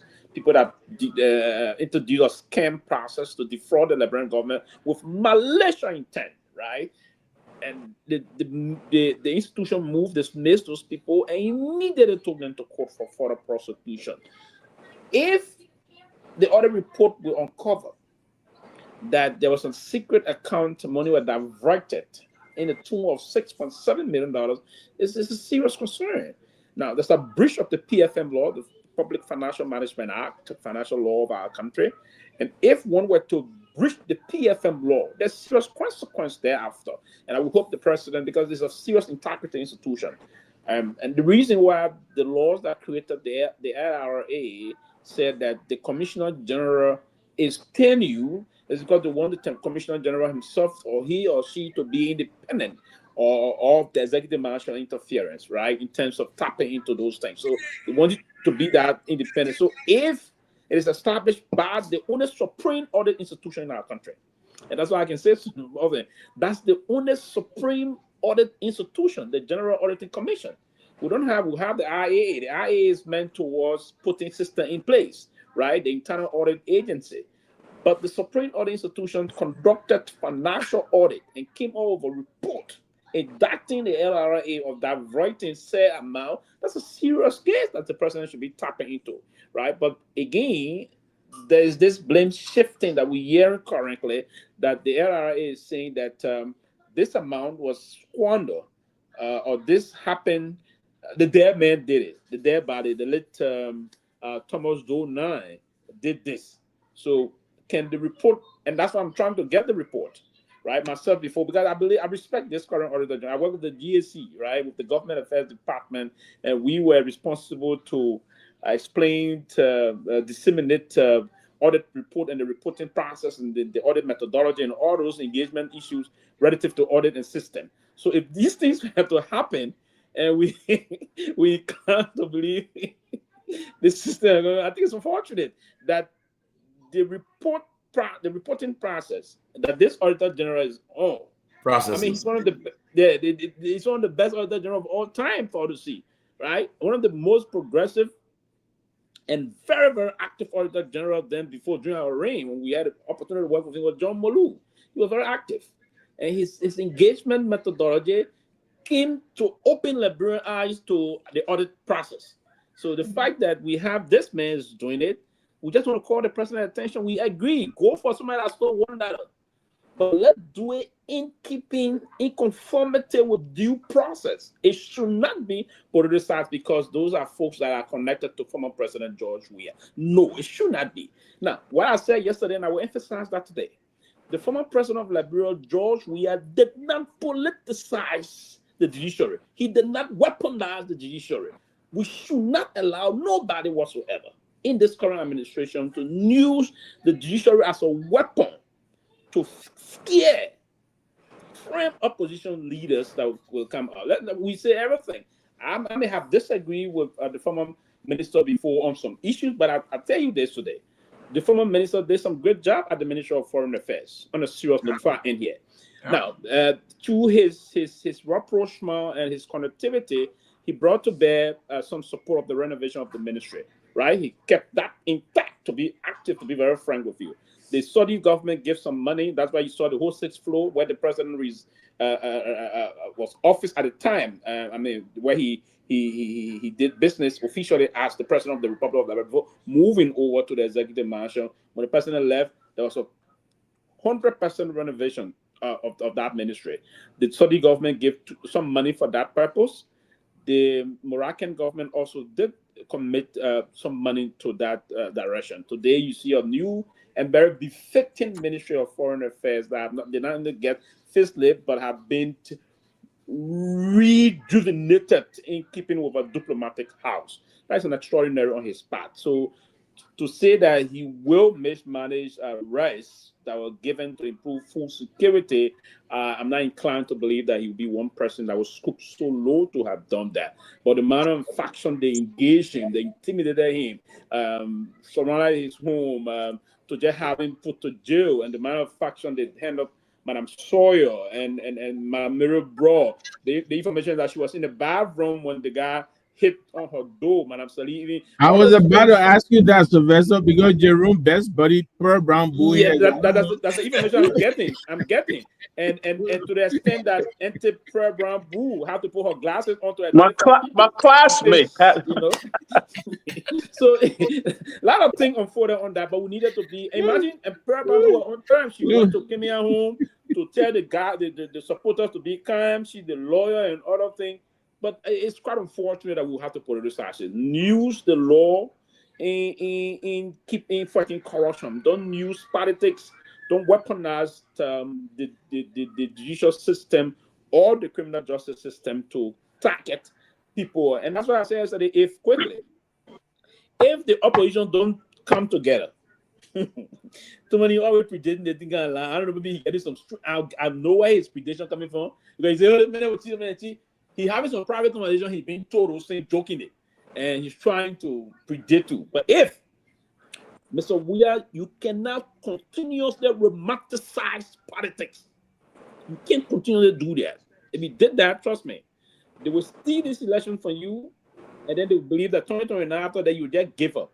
And then if they get so emboldened, trust me, even the next election after 2029, they will want to perpetrate these kind of things because they believe that Liberians will relax, fold their hands, and believe they will clap with their feet. No.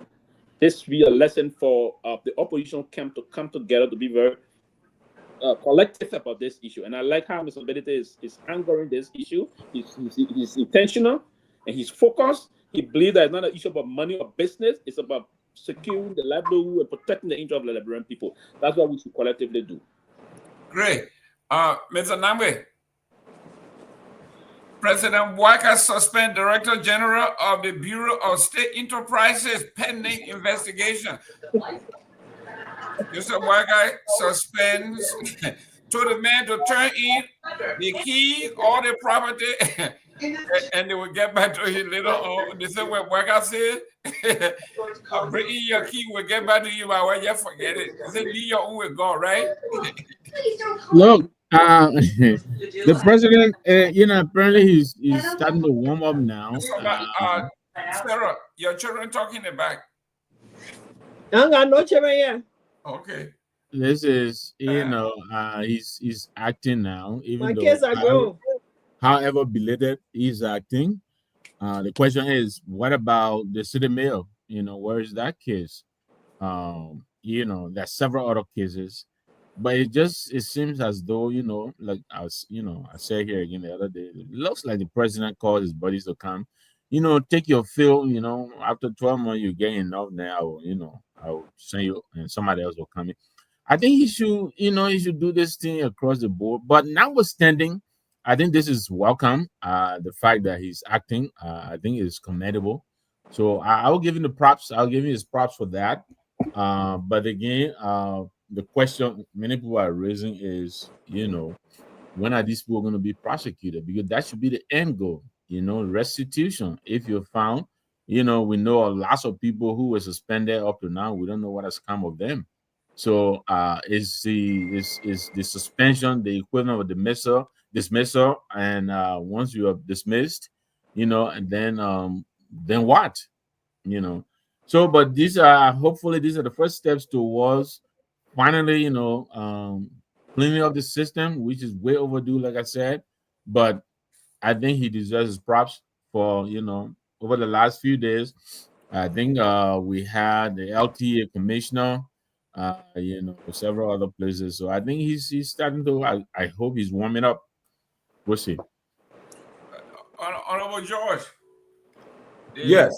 But what I meant, don't be over me like they. I'm sorry, Sarah. Why the president doesn't fire? I'm coming, Sarah. I'm coming to you. Okay, Sarah. How come this president doesn't fire anybody, but everybody, all the agencies now got acting? What's going on here? Why? The president is trying to put lipstick on a pig, but it's still a pig. He's trying to pretend like he's fighting corruption, but he's actually not fighting corruption. Because when you want to fight corruption, you have to be intentional about it. And you have to be honest and sincere to the Liberian people about it. You cannot be running to suspend the other person. Doka went, NAFTA went. So many people have been suspended. We haven't seen anything. From the inauguration money, we see anything, we hear anything up to this point. Okay? Now, like we have already, gotten our intelligence that they are doing all of these things as a cover-up to go after their opponents. And when you do that, you shoot yourself in the leg. The Liberian people are not taking you serious. When this worker government ready to fight corruption, the Liberian people will know. They will see it for themselves. But he's not ready. Like somebody was talking about the 6.4 million. There is a report that was done by the entity that's supposed to be investigating corruption. And the report is sitting there, you jumping OA and going to other people. It's intentional. They're not serious to fight corruption. And, it's just annoying. Given, let me buttress what Sarah just said. You still got people acting at the LTA. Everywhere. They've been acting there forever until you even fire one of the acting men, replace him with another actor. So let me see. Is it everywhere? Yeah. I mean, I say for the time, all the people he fired, even Noka. The Noka people gone, the assistant was there everywhere, the assistant everywhere, acting for the acting. So Mr. Given, yes, look, let me come back to that Kimia thing, man. No, I don't have any problem you arresting people, persecuting them. But if you're arresting a woman like Mary Bro, who have made things very transparent, who anybody could rely on. Look at the LEC stuff. Look at the LEC when they have people connecting from one end to another end.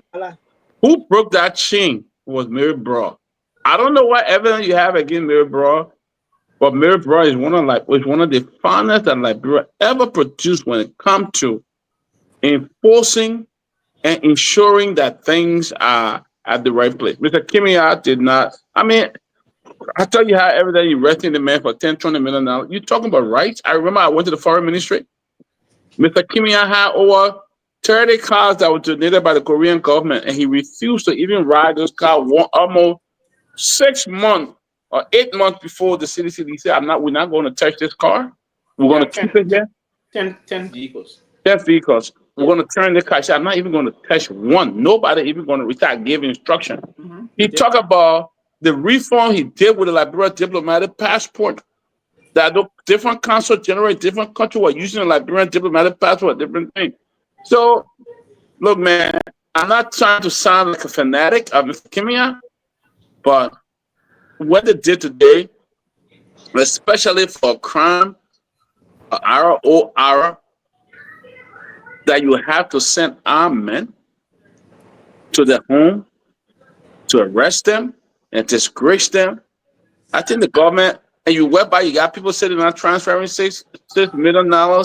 You got other reports in that people from the very people in your government, and you try to embarrass those people like that today. I think it was disgraceful. It's very disgraceful and a shame. As he said, as somebody said here, you can't, if you have a regime judiciary, everything will be in your favor, and that's what they're doing right now. Complete regime judiciary system we have in our country right now. We arrest them. Make sure you put them in jail for 30 minutes, or let us at least go there for 1 hour before you free them. Okay, we'll do that, and that's exactly what's going on right now. They were not put in jail. You don't. When you arrest people for a crime, like for them to report at their own reconnaissance, you only put them there for the 31 minute in their place. They don't even go to jail. When you sentence them, that want to go to jail, they should have been somewhere today in a room for probably like 30 or 40 minutes, and people can't sign and put them up. But you send the people to the highest state prison in that country, which is totally. Peabody, Peabody, let me come in quickly and beg you guys, gentlemen. Peabody, let me say something. This is clearly, for me, hypocritical on your part, Peabody. We have hundreds of Liberian men and women in our prison that should not be there. That should not be there. I agree. That the judges should even be using the personal reconnaissance to put them out. You understand? We have them. I have visited prison compounds around in the perform my duty. I feel so sad. Somebody have been in jail for 2-3 terms of court. They're not being tried against their basic human rights. I think we should be discussing here more about the majority of people, the honor that people what's benefit the with. essence? Johnny, what is the essence? Okay, that's why I said that's a regime judiciary system we have. Because if they were serious, those people that are in jail that have not even been given a court date and thing, they should be released. But they were only trying to. So let me come to the next point, Peabody. Look, your 100 years of good work can be undermined by a second of misconduct.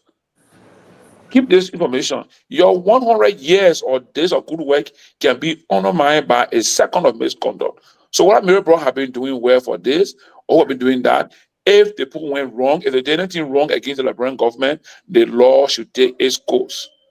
We have a government Liberia by the rule of law. But Johnny, rule of law. There's no discrimination when it comes to the application of the rule of law. There should be no discrimination. We have poor women in prison.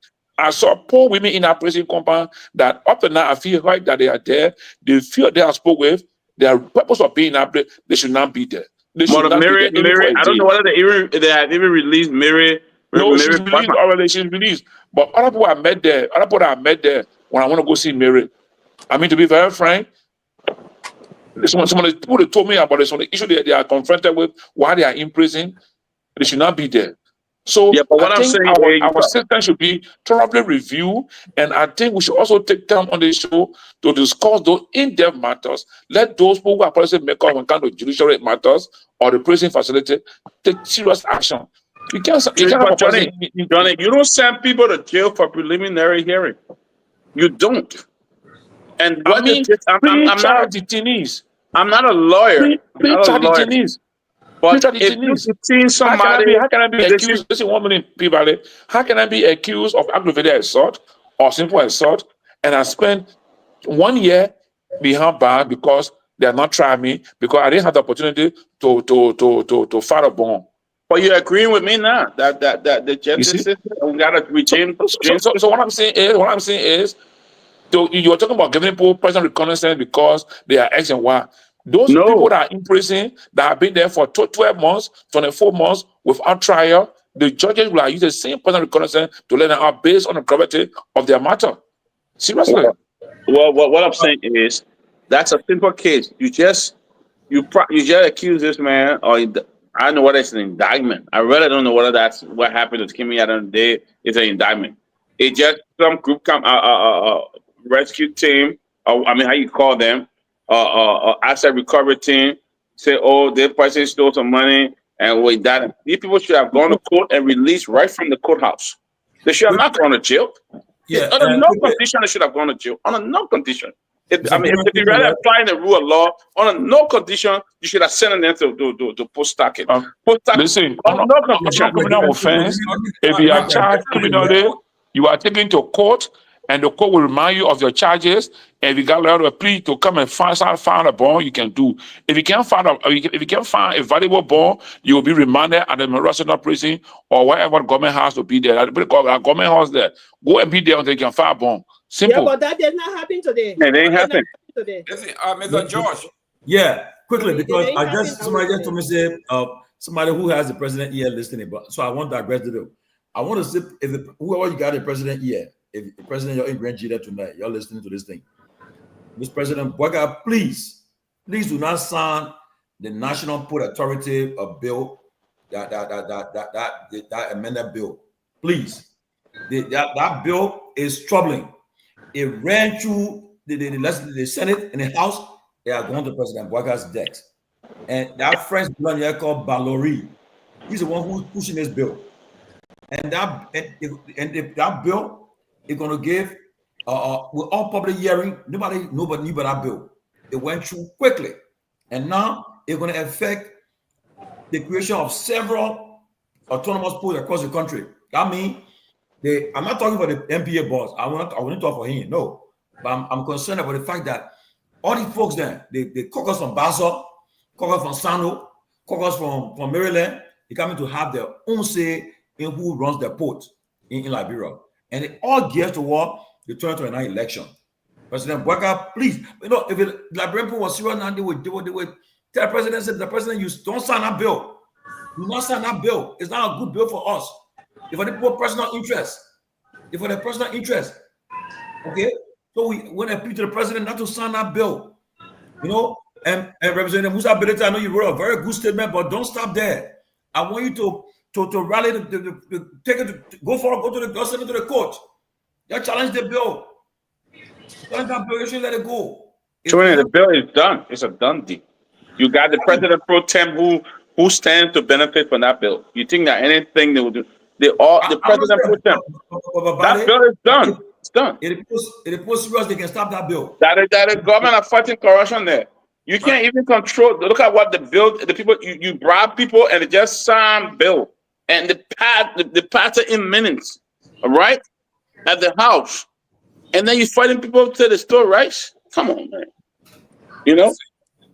Listen, Mr. Namwe, the president. Mr. Namwe just spoke. You're supposed to be Pewee now. Oh, I said. Oh, sir, you know what? You need to let Sarah moderate one day because I tell you, Sarah. Yeah, let Sarah moderate tomorrow. Tomorrow. The thing is, they're going around. No, it's not going around. It's coming to you tomorrow. When you get your time to moderate, then you will know how it can be. Tomorrow be here 5 o'clock on the dot and start moderating. Don't come here and talk about going around. Ain't going around nowhere. It's stopping right with you. It's stopping right with you. Ain't going around. They not taught me how to hear. It's stopping right there with you. Chief. It's one of the good school. It's one of the best schools in Liberia, though. Yeah, Tomalin. Please spoke for more than 30 minutes. Yeah, go ahead. Tomalin. Yeah. Let's talk about this thing about. No, because sir, I thought you're gonna jump on me. You're going to Chief. Oh, okay. No, but you just put Mr. Namwe. All right, go to Chief. I'll win. Something serious going on in the country. Let's touch on it. We got to talk about it here every day until something happens. The president has always told folks, y'all come on home. Don't stay in the diaspora all your life. Come home and build your country. A young lady that had worked all her life, saved money, built a home, went home, and she was savagely, brutally murdered. And the president have not spoken. This is a national security issue. The president have not spoken to the nation. Everybody that is coming from abroad, they are tense. How can you kill somebody in their own home, dismember them, set the body on fire? And we have not seen the police, the justice ministry, the president speak to the nation, but they are chasing rights. Where does our priority lie, Mr. Namwe? This is serious. Yeah, I think the following day after this news broke, I think there was another incident in Buchanan. I saw another clip. Yeah, these are very concerning. They don't make an inviting, destination for people like us, diaspora Liberian, and even tourists. I mean, so many stories have come out about how they even handle, this crime scene. The scene was practically compromised. I think this lady who passed away from Canada, I think they may have already buried her.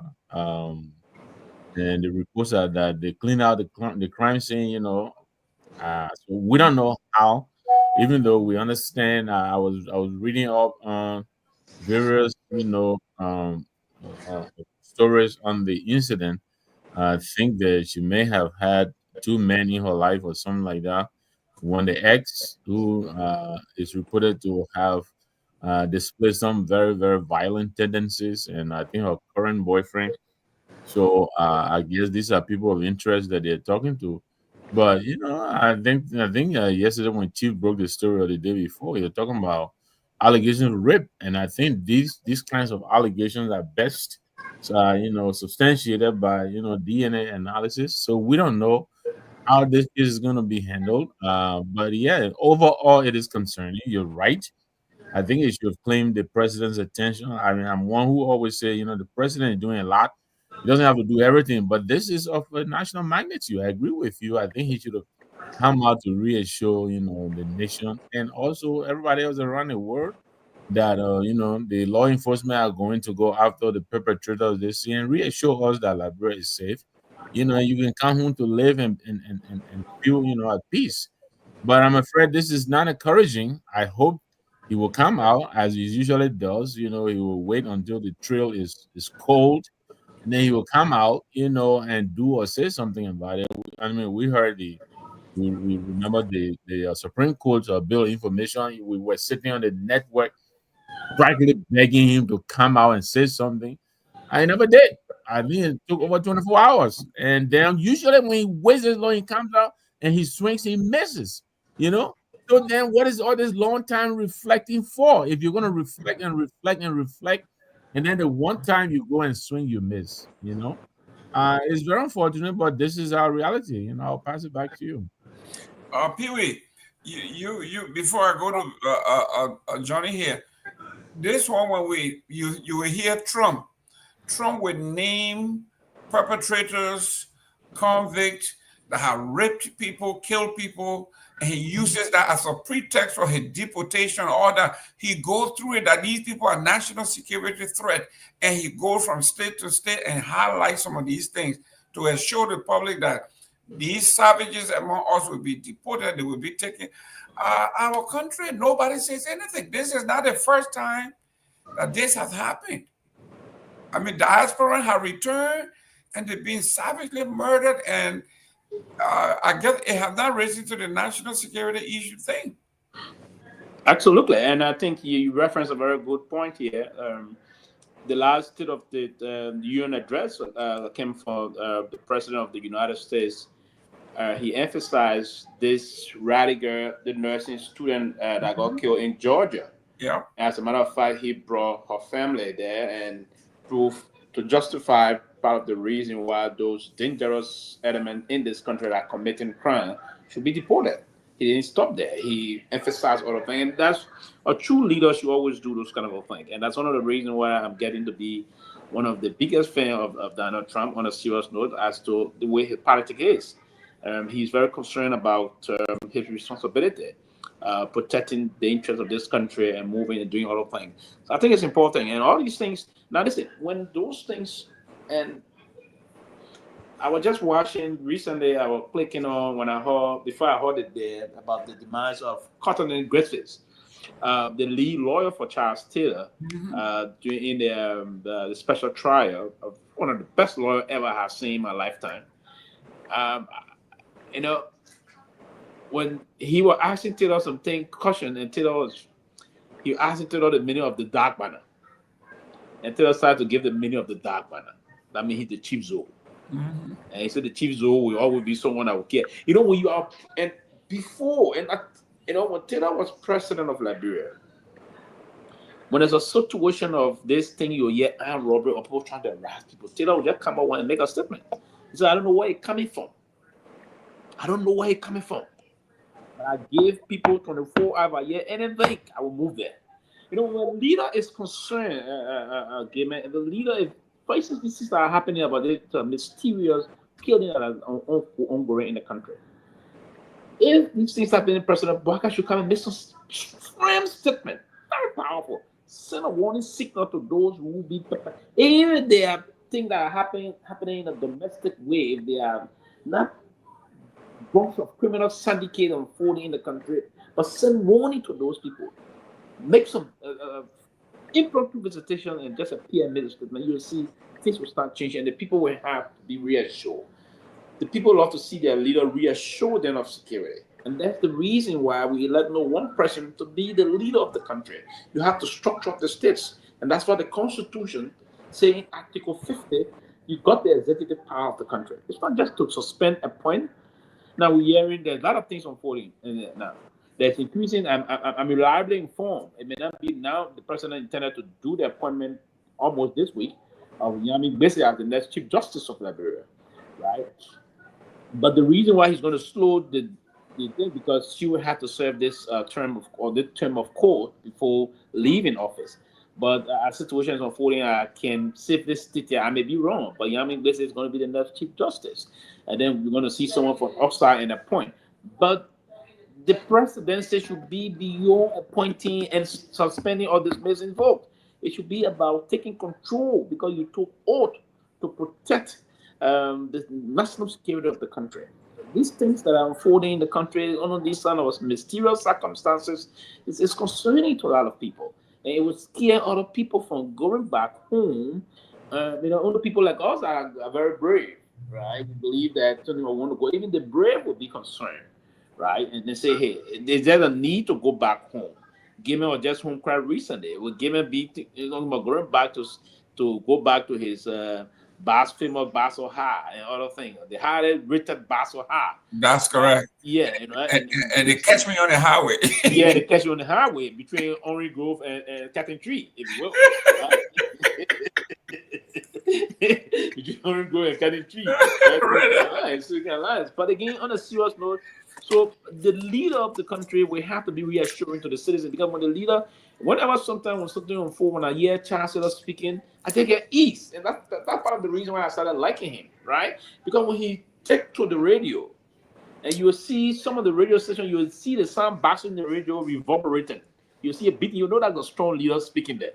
Right? Then he clear all of things. He sent that line. So it is important, Mr. President, and the reason why the national anthem will have to play up before you speak as the president, that's the reason.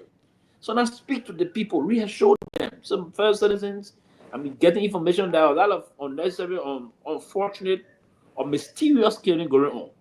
But our security forces are on top of it to find out the root of these things, if they are natural causes. But if they are any kind of homicide, because most of those things, the woman from Canada or Kenya, is not suicide, that's a homicide. Now, it's a homicide. Do we have a perpetrator? If we have a perpetrator, what is the ministry doing, or the Ministry of Justice doing, or the President's office doing to reassure Liberians that are in the diaspora, preparing to go and invest home, that you have space here, you'll be protected in your home country? This is very serious. It's not only coming to nominate Yami Gbese, right? Because most of those that are appointed on the bench, for instance, to keep the president of the Democrat, they are not ideological, right? We agree. For now, the president will control most of them, and the next president will change.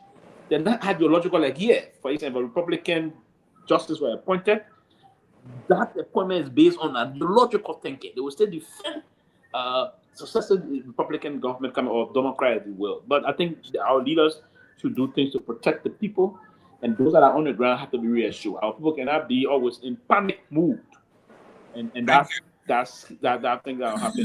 Then we have to do something about it. Johnny, before I know I like your background, very beautiful. Next time you stay right in that spot. Johnny, you on the ground. What are you hearing about the security issues? You jump over me again? Huh? You jump over me? Yeah, I'll jump over you. Johnny? Yeah. Yeah, Sarah, please let me come because you guys got better internet. You don't know I'm related to Koga? I jump over there by there. Go ahead, Johnny. Okay.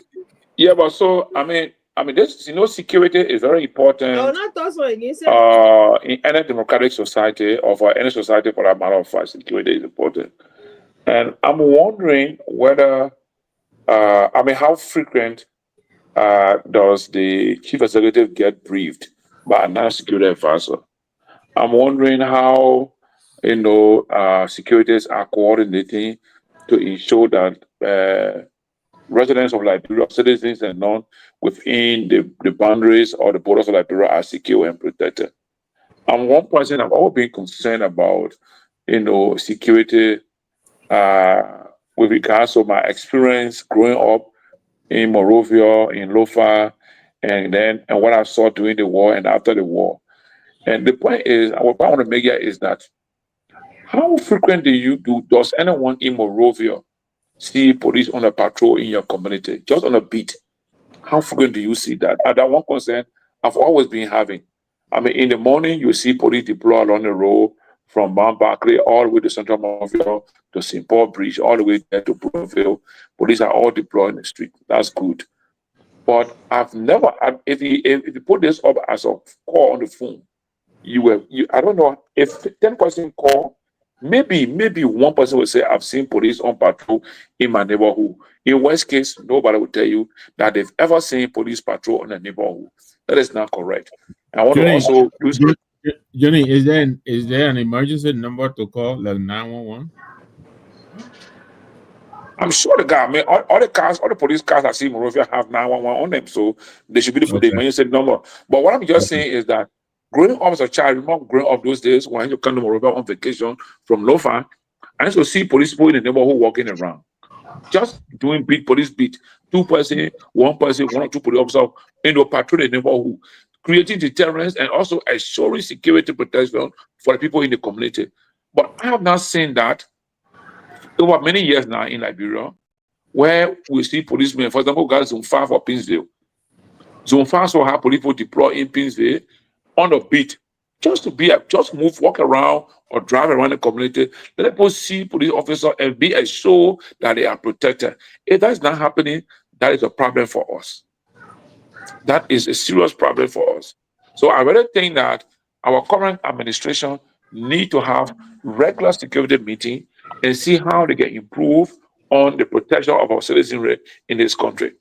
I felt so sad about that incident that took place somewhere, they say in Marshall, where our sister traveled from Canada or somewhere. She had come home to visit her family, other things, and they said they discovered her body burned in her house or whatever. I'm not saying crime is committed. No matter how much protection security provided, crime will all be committed. But in our case, how proactive is our security system? Just to provide us physical protection. And people will say we got intelligent people all around the country. Yeah, if you have intelligent people all around the country, the intelligence should give you information that will improve physical protection. But we hardly see that. And I think our security agencies and our president, as the chief executive of the CRC, that all security agencies fall on need to redouble his effort to cover regular security briefing, and then giving security briefing on what's happening, what are the level of police, at the level of the NSA, at the level of the military, everywhere, or level of DEA, the drug enforcement agency, at the level of the immigration. The president need to be briefed thoroughly to understand what's happening in the country when it comes to security. That way even help make him to know how to make decisions in terms of the budget allocation to support security operation in the country. But I really think that the security system to be looked at thoroughly. It's not good news for Liberia to have one of its citizens travel from overseas to come and probably invest or do some business here. The person die in such condition where up to current we're not getting any information. I'm only hoping that in the next few days the police will give us some information, some leeway, regarding and one thing I know we have always done with the police, from the perspective of the Canada Center, we work with them many years to be proactive in disclosure of information. In this kind of case, even if you don't have all the facts, but say something to the public, that will ensure that you are working and you are involved with everything to ensure that this case will be brought to justice. But if everything is just left with no information, it shows that we are not secure, or our security agencies are not very proactive in providing security for us. And I will appeal to our heads of security agencies to redouble their effort to ensure that we are secure. We can walk about any time of the day and night, and we'll be secure in Monrovia and other parts of Liberia. Thank you, Sarah. I know Tomalin George is we done here. We got 5 more minutes here, but he's talking about national security briefing. Isn't that an automatic that what a many Kofi Wu is the national security advisor to the president in this country that we know? The first thing that happens every morning is the first person the president meets before he gets to the office is the national security advisor that tells him the threat level, what's happening in the country, the FBI, the whole joint security. They have gone through, sift through everything, and they briefing the president before he goes in there. First thing he does, this man, our friend Mr. Johnny is saying, he encouraged the president. He should demand that he has security. Isn't now something? It's a telling statement. I mean, the thing is, Mr. Gaiman, when you look at the activities of this government on a daily basis, it tells you the direction that the government is going. It doesn't show, the direction of the government doesn't show that they are concerned about security of the citizens. You can look at what they do on a daily basis, and it can tell you that their focus right now is 2029. They're not worried. I'm pretty sure the president gets briefing on security. Security, he gets security briefing, but their focus is not on what they're supposed to do for the Liberian people today. Their focus is on 2029.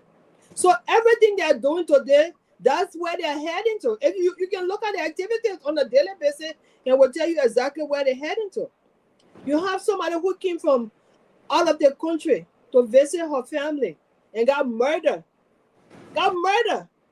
And nothing is even trending about it.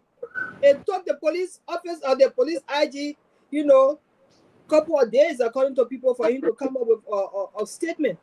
But if that was a political thing, if that person was a political person, it would have been highlighted.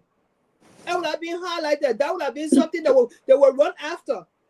But this lady is not political. She's just an ordinary citizen. So nobody cares. None of them care.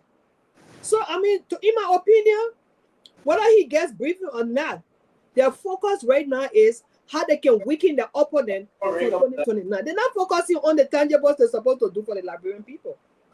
Just by what they do on a daily basis. Tomalin, you broke the story here, and it should concern everybody.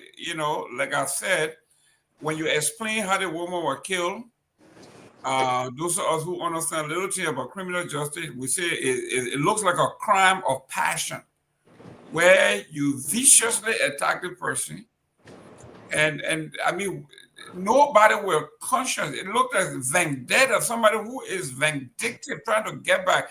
So now that the boyfriend-girlfriend thing coming in, I think it's even more reasonable about this than the family fighting for land. But you broke the story. This is sad, Tomalin.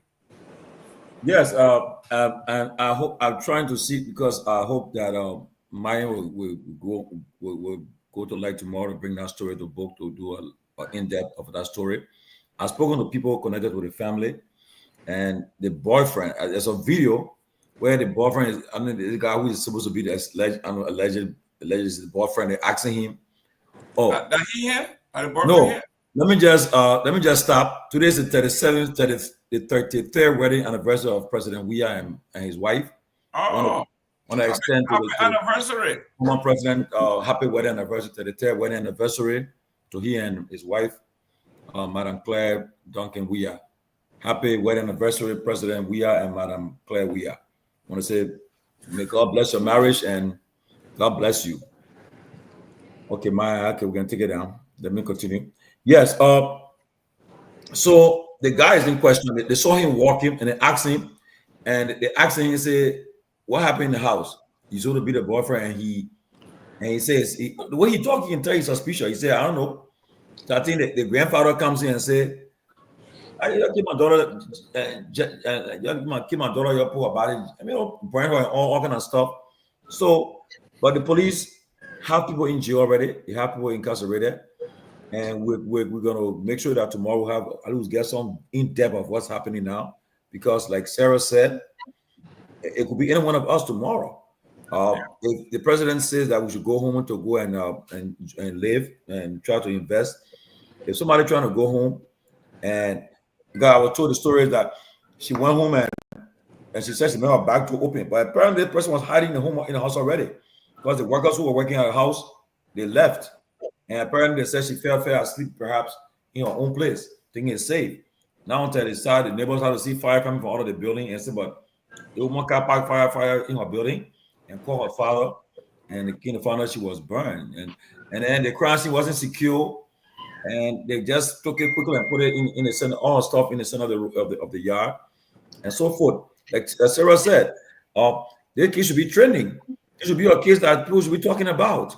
The police should be giving. And one thing I probably got with Liberia National Police is that in America, you guys know, whenever there's a crime that's committed, the entire security will come together. The mayor will be there. The governor. Or sometimes the lawmakers will be there. They will brief the public about what happened. After that, they will give us another briefing again. Every 6 hours, they give briefing. But for Liberia, they get one statement and they're done. And that's how people can come with all the kind of conspiracy theory. Because if you're not open, transparent for investigations, open to the people will start making their own stories up. Now, this story is changing by the day. Okay? And they're going to continue to go until somebody will say, well, the person the cause, the person did it. So I'm urging Gregory Coleman, the police director, you come forward, you give the public update about the investigation. I mean, every day I need to speak on the case because it's sad. They want left from Canada to go to Liberia to a place that she built and she got killed in her own place. It's not fair. It's not fair. And that's why I want to tell people, when we go to Liberia, we're not bluffing.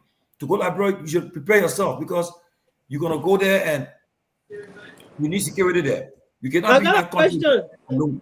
Yeah. Do they have a gun law in Liberia for civilians?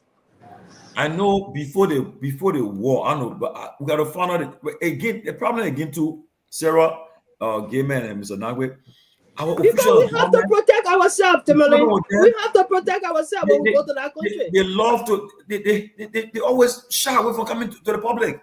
I mean, these are platforms to come on and express yourself. Say to the public. So we shouldn't speculate. But they only hide behind the Myean stuff. Go to Myean and they say something there, and then the press comment is somehow restricted. Then they go to the class, we do that, and they're not helping the country. Okay, you are a public servant. When you have opportunity to speak to the public, come and speak to the public so that people will not assume. Okay, but right, people, I'm sure there are laws on the board. I was told that you register your gun, they give you a permit and so forth. But I don't know how far is it. You got to walk. I don't know how far law has taken place. But when you ask Justice Minister to come and talk about it, he will not come. He will not respond to you. And that's a problem because look, you cannot be in Liberia traveling in that country and you just traveling and people see what you have seen before and you can't defend yourself. Honestly, because if you're a counter intruder, I mean, what do you have to defend yourself? Okay, that's why in America, I'm sure all of you guys here, I mean, you will not say it publicly, but most of you guys on the panel here, you guys are gun owners. You guys got permit to carry a gun. I was traveling down south one time. I don't have it. In Savannah, Georgia. I went to the liquor store. There you go. When I got to the liquor store, that's my first time though. I see everybody in the store coming with going aside. I say, when the police, they said, no, that private citizen. Is it the money you down south? Everybody travel with a team on the side and it can be shown. I said, what? I got one store quick. I didn't in the liquor store. I got one store quick. I said, what? Everybody come in the store to get a gun on the side. Get it on the side. I said, what? Everybody travel with a gun. And in Liberia, I believe once you go to the Ministry of Justice and still have an arm, I'll raise my arm.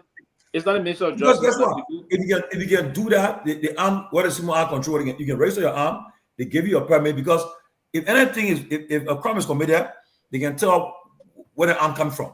They check the database, or the arm was registered to Tomalin George. So the arm Tomalin George is a personal interest, because this is arm we found is part of the crime. But we don't have it there. People, everybody traveling in Liberia, they are not armed. They armed. Who's gonna let somebody come and kill you for nothing?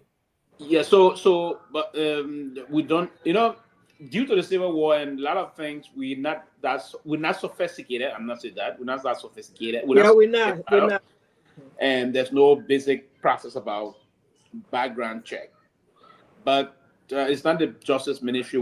It used to be the Small Arms Commission. Now we have the National Arms Commission. It's now clouded responsibility to regulate people that will carry firearm and other things. But before the civil crisis, we didn't have a system in the country that will allow private citizens to carry firearm. Now, here is the catch. Those that were allowed to do that are those. Do you know? I'm coming. You're coming. I'm coming 1 minute. Yeah, before the civil crisis, we didn't have a system that would allow Liberians to carry firearm. Now, here's the exception. Those that were allowed to carry firearm are those that were registered the hunting gun called single barrel and other guns. The single barrel. Now, those that carry firearm before the civil crisis were just well-to-do people. People that had connection in government and other things. Those are the people that took guns. And I did some serious background investigation on this. And when we had the Small Arms Commission, now there have been a legislation. Now we have the National Arms Commission that should begin the process of regulating the thing and putting into place a system for us to do that. But Tomalin, I will challenge you here. No, but I just got a message to say you can get your arm permit from the Small Arms Commission. I just got it. I just said it to you. Where can you buy the gun? I'm coming. We no longer have the Small Arms Commission. And as I was saying to you, we now have the National Arms Commission.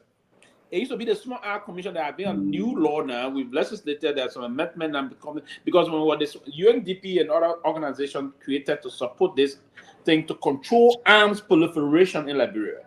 That's the called the Small Arms Commission at the time. That was meant because there was a civil war in the country. How do we control small arms? There were a lot of proliferations of arms. So they created that, and it was part of the DDR program even before.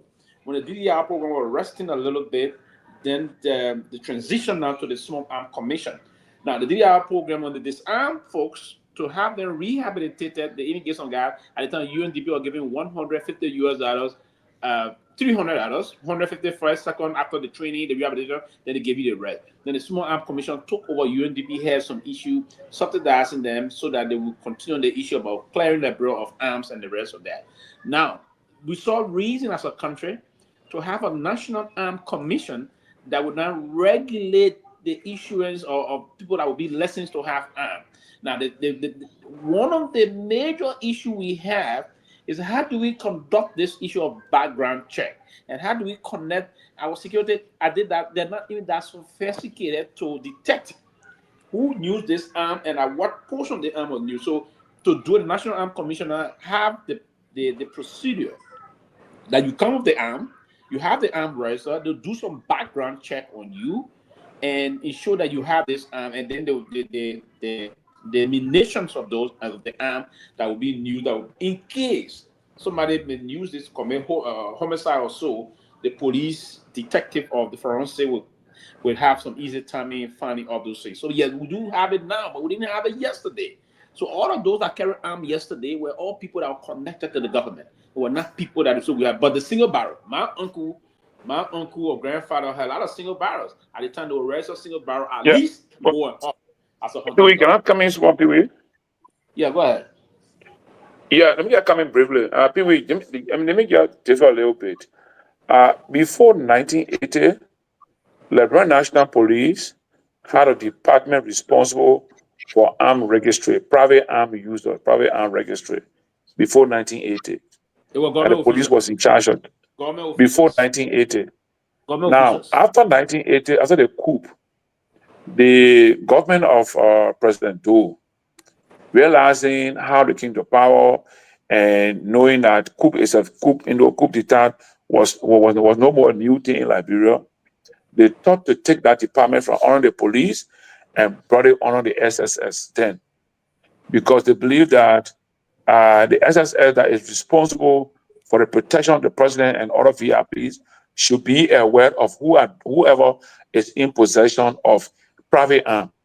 So the Department of Armed Registry was now removed from the Liberia National Police to the Department to the SSS.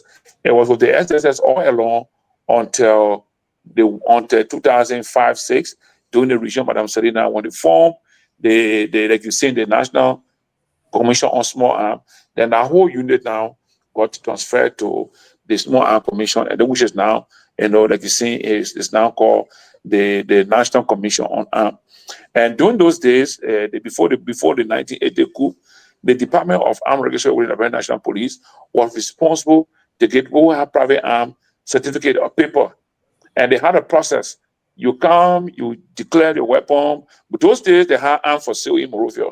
They had arms stores in Monrovia. If anybody was born before 1980 and already like around the age of 15 or so, you can bear me witness that they had arms on sale in stores in Monrovia. You could get arms on Ken Johnson Road. You could buy arms even in the Lebanon stores around in the country. And then that Department of Police was responsible for that. And then when it came to the SSS, they told that. And they had a way where they had a routine that at a certain time, all those that were armed registered people, they will go and inspect their arm, assess their arm, and see what they have.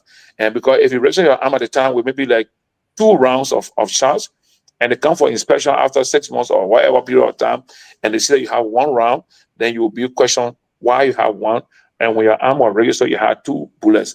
Why do you have 1 now? Because the rule is every time you release 1 bullet from your gun that was registered with the agency, you must report that situation to the National Armed Registry. That was it then. Because I'm seeing it because I know how it works and I play some role in that process. So I get to provide that to support what people were saying in addition to the armed registry process. Currently, there's no store in Monrovia that is selling arms.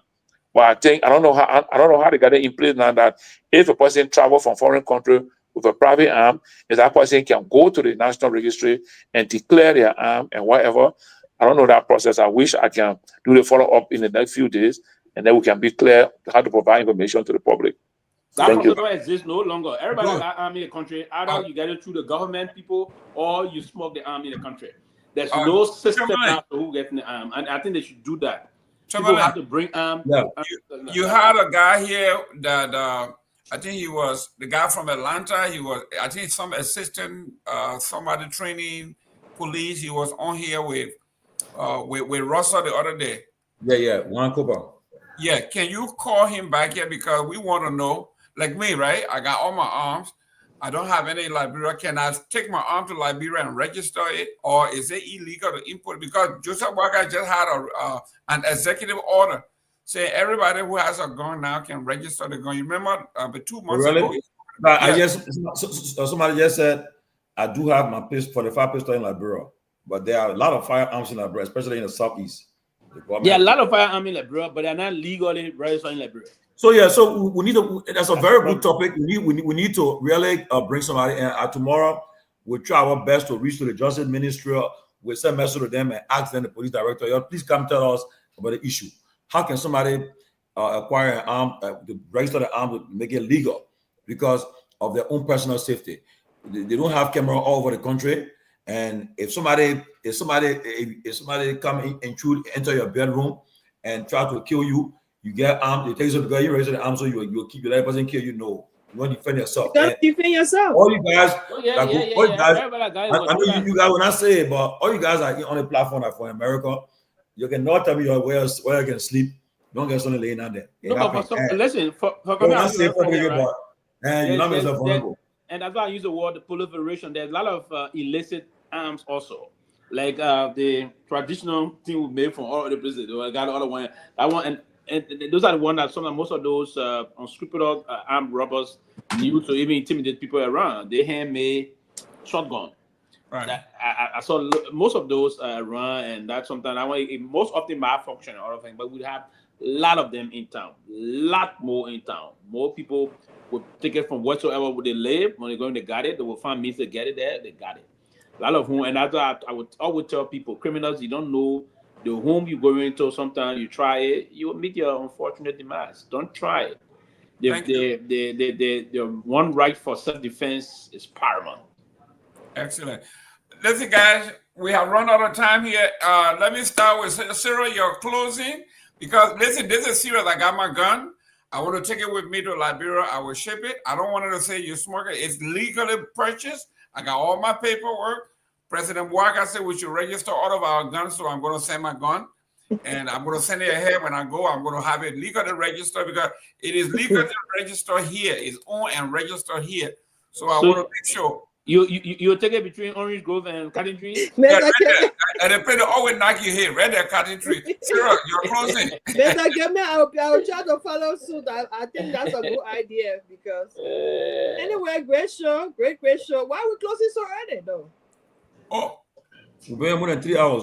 Yeah, you see when you come late, then you want to always stay and accommodate you. Yeah. Then you see I jump over you. The person who I expect to show just now will be Kehleboe. You soon coming. Or gay. Where did Jeremy? But anyway, great show. As always,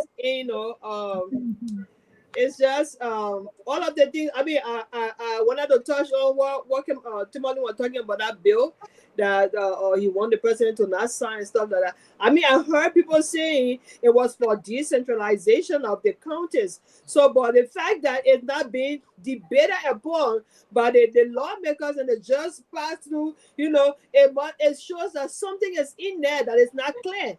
So, I don't know, but at the end of the day, the president, he got the final saying. So, great show, guys. As always, we'll come here and talk to our people. The fight on corruption is welcoming, but it should not be selective. And from what we see right now, it is selective. The president he's not earnest about it. He's not serious about it. It's all grandstanding and showboating just to prove a point. Oh yeah, I'm gonna weaken sedition. I'm gonna weaken CDC. I'm gonna do this. I'm gonna do that.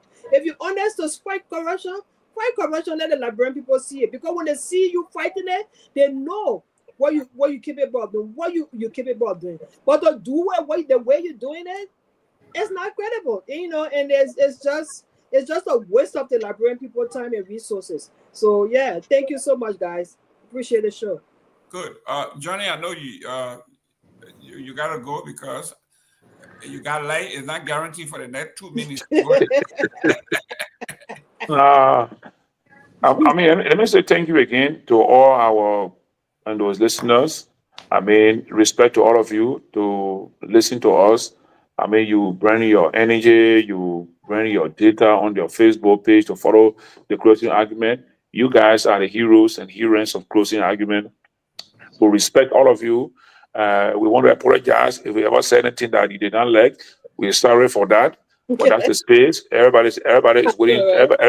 Everybody is allowed to express their thoughts in the most responsible manner. So, thank you, Mr. Gilman, for being so active in the last 2 or 3 months, keeping closing argument like on a regular basis. Thank you, Pewee. Yeah. Let me say. I want to jump over this woman. Go ahead. Thank you so kindly. At least we gotta be out, but between Orange Grove and Cotton Tree. when Dr. Peabody and I whole time he messing with now. Yeah. But I listened partly to the program, and I partly somehow almost last night when Tomalin and the other fellow and little Peabody came in and Kehleboe came to defend his friend, the LRA boss. But what was his defense though? That the $6.7 million GC is talking about, it was taken by the guy who died. The guy who died. Are you kidding me? Yes.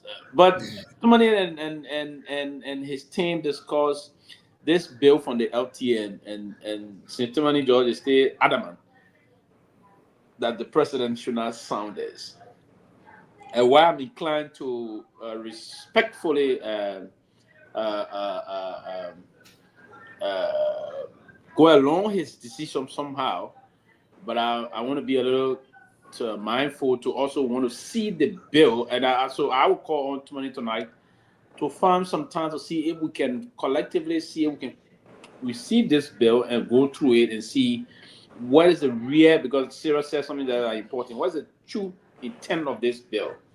Is it meant for decentralization and decentralizing the port, removing that from the responsibility of the managing director of the port of Monrovia, and then trying to have exclusively establishing the port of Buchanan, the port of Harper, the port of Greenville?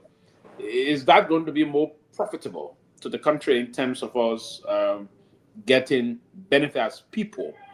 Or it just meant that people within the spheres of the government trying to individually get them some connected to some section or some institutions that will come and say, okay, let's say the port of Buchanan, for instance, the Buchanan port.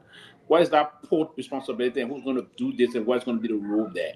So I would need to see the act amending the National Port Authority, because when this act was then created in the 40s, the intent of it was to ensure you get the gateway to the economy of the Republic of Liberia.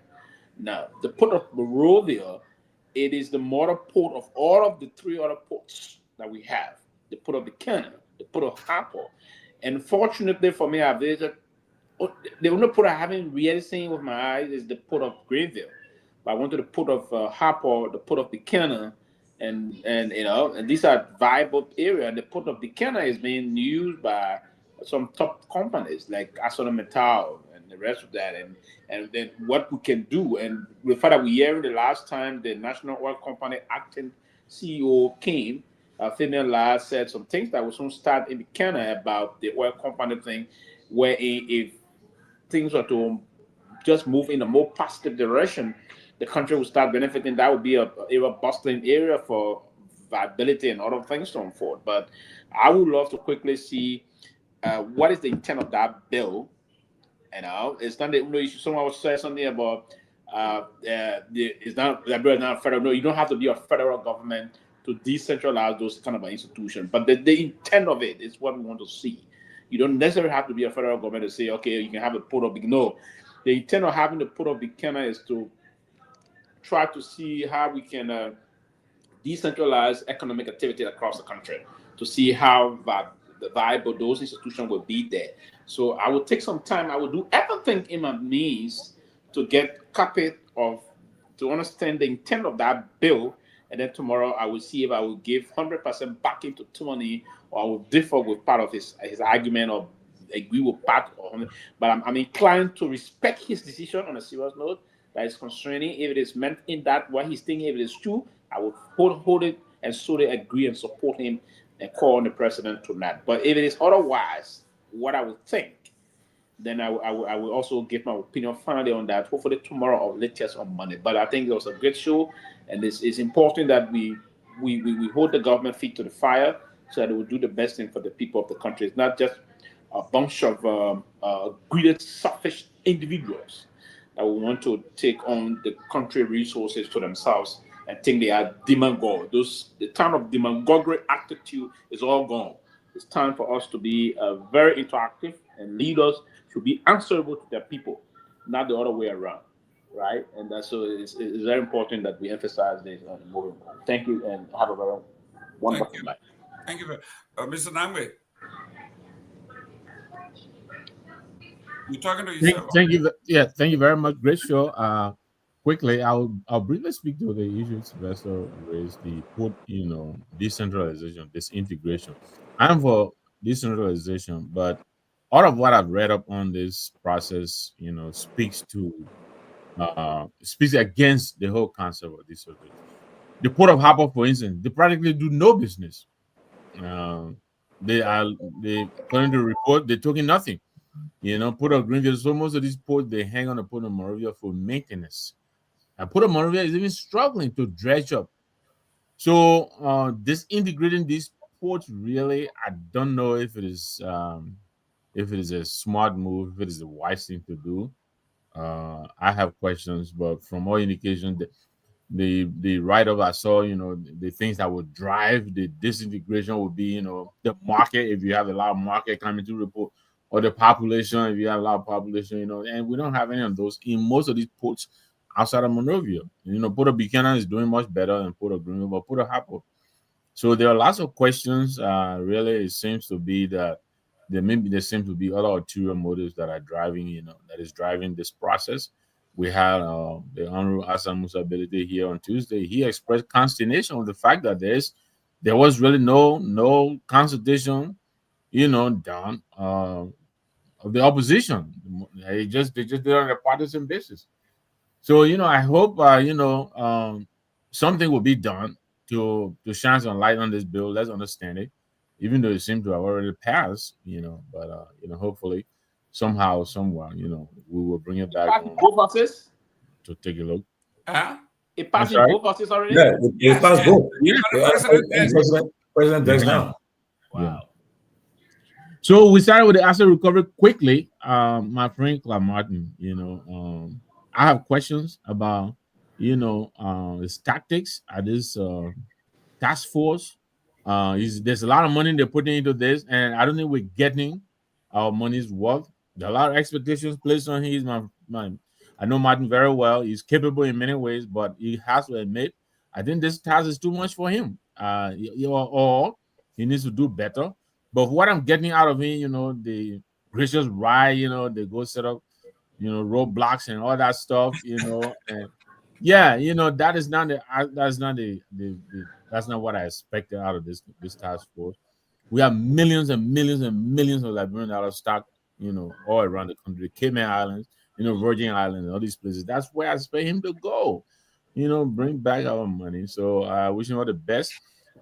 Kudos to the president on his recent wave of suspensions in the government, the MCSS, the LTA, LRCA, whatever they call that. I think he's finally picking up the baton, is beginning to whip heads, not heads, but we want him to drive this suspension to their logical conclusion. And that these people should be prosecuted, and if restitution is in order, they should make them to do so. Thank you again for the show.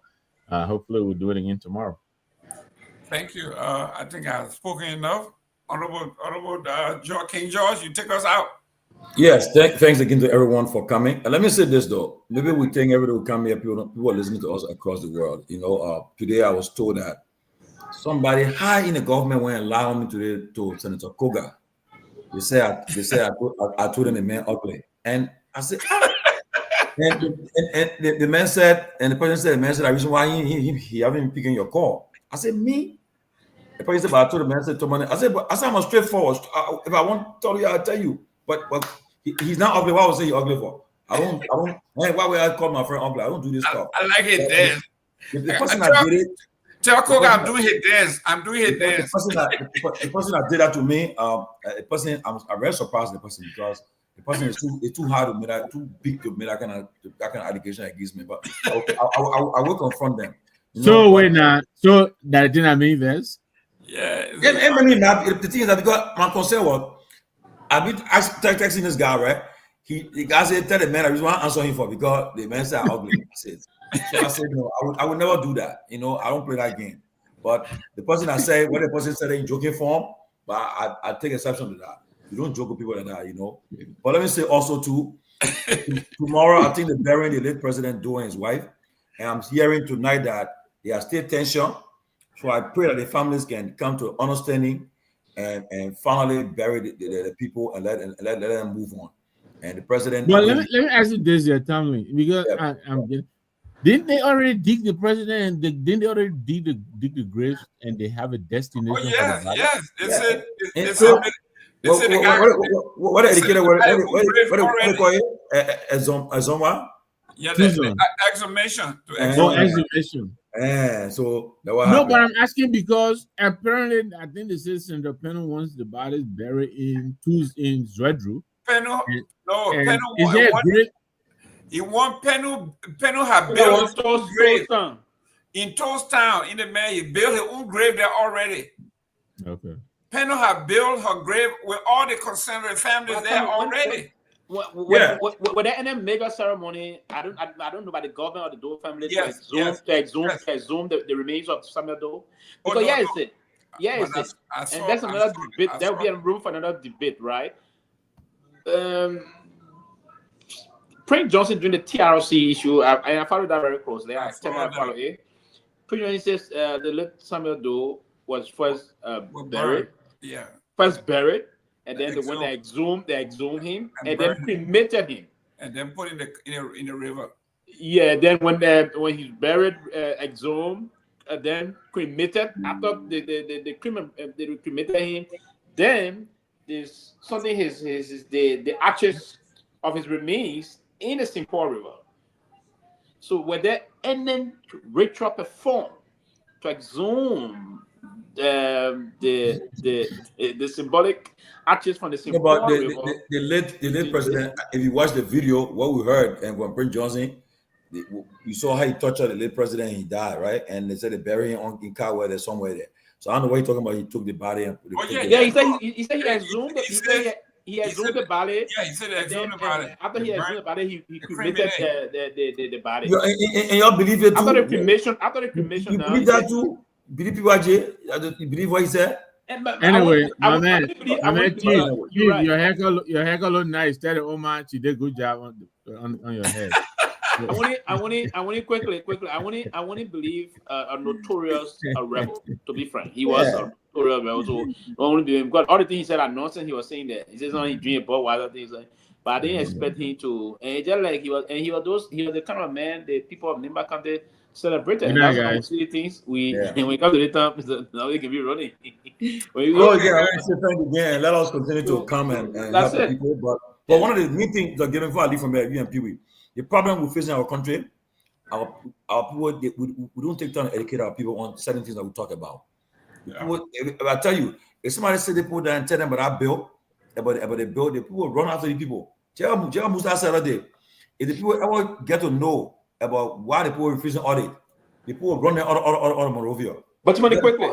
You have to educate people to understand why they put against audit. We are about to leave quickly. Why? I got a question for you. If you do audit right, all the people that want to run now, most of them that don't run, they will be affected. That will never let you do audit for. Okay. And lastly, as I end, I'm hearing that they are trying to arrest more former government officials from the CDC government. Of course. Like I said, if you will do it in an appropriate way, but if you're witch hunting, it's a problem. You want to attack the CDC officials is wrong. You can't keep on doing that. It's wrong. If you have evidence, because what I noticed is doing, telling people arrest people when you get the evidence. Like today, the judge through the government stuff resisting questioning the bond for COVID. The judge said no, people bond are legitimate, and they have the bond represents the court acceptance that they can be brought, they can be free on this condition. So I think the government trying to resist and say the bond was fake. I mean, you can't work on that justice system. You can't do that. So we just pray that the country will be peaceful. You can't continue to play giving the people lives.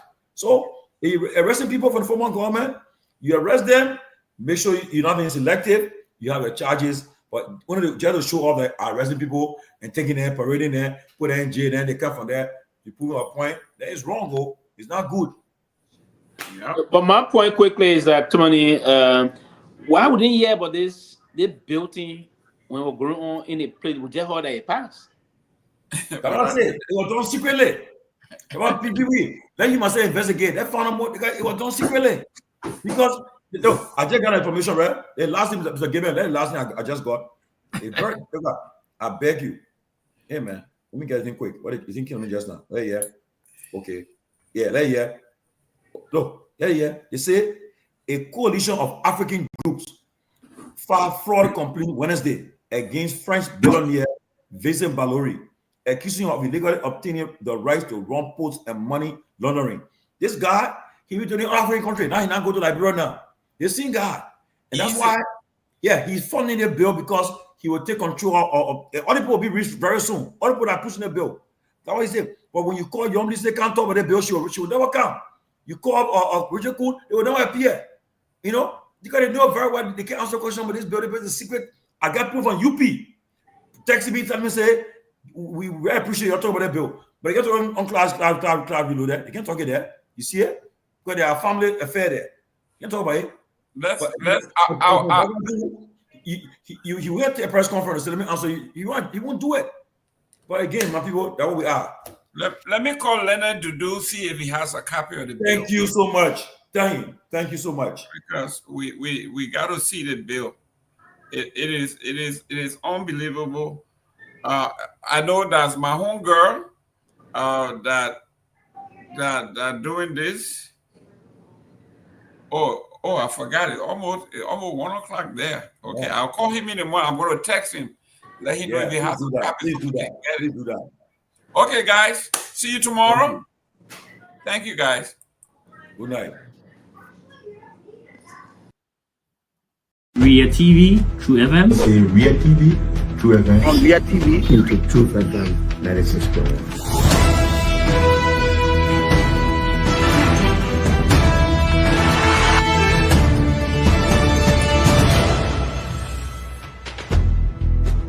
What's the meaning of the black barrier? The black barrier is to tell Joseph Bakala, if you don't organize yourself in a respectful manner, we'll keep your fatal. You might say what you want to say, but for us, we are here to make sure we build our country, that we are respected. We have donors that are coming because of the confidence.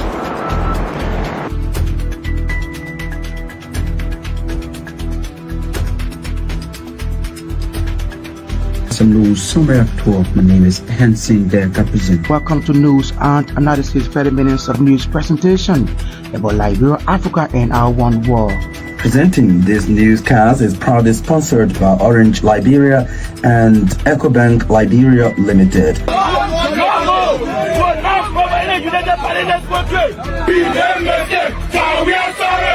How is life after the presidency? But before the presidency, the same life that what you see. I live a different life. You know, when I was not president, this life that what I live. You know, with my family and I have a lot of interest in the health sector, the educational sector, and the agriculture sector. Roads, connecting roads in this country. We are calling international community to come to intervene for us because, like I just stated previously, we don't know who to trust.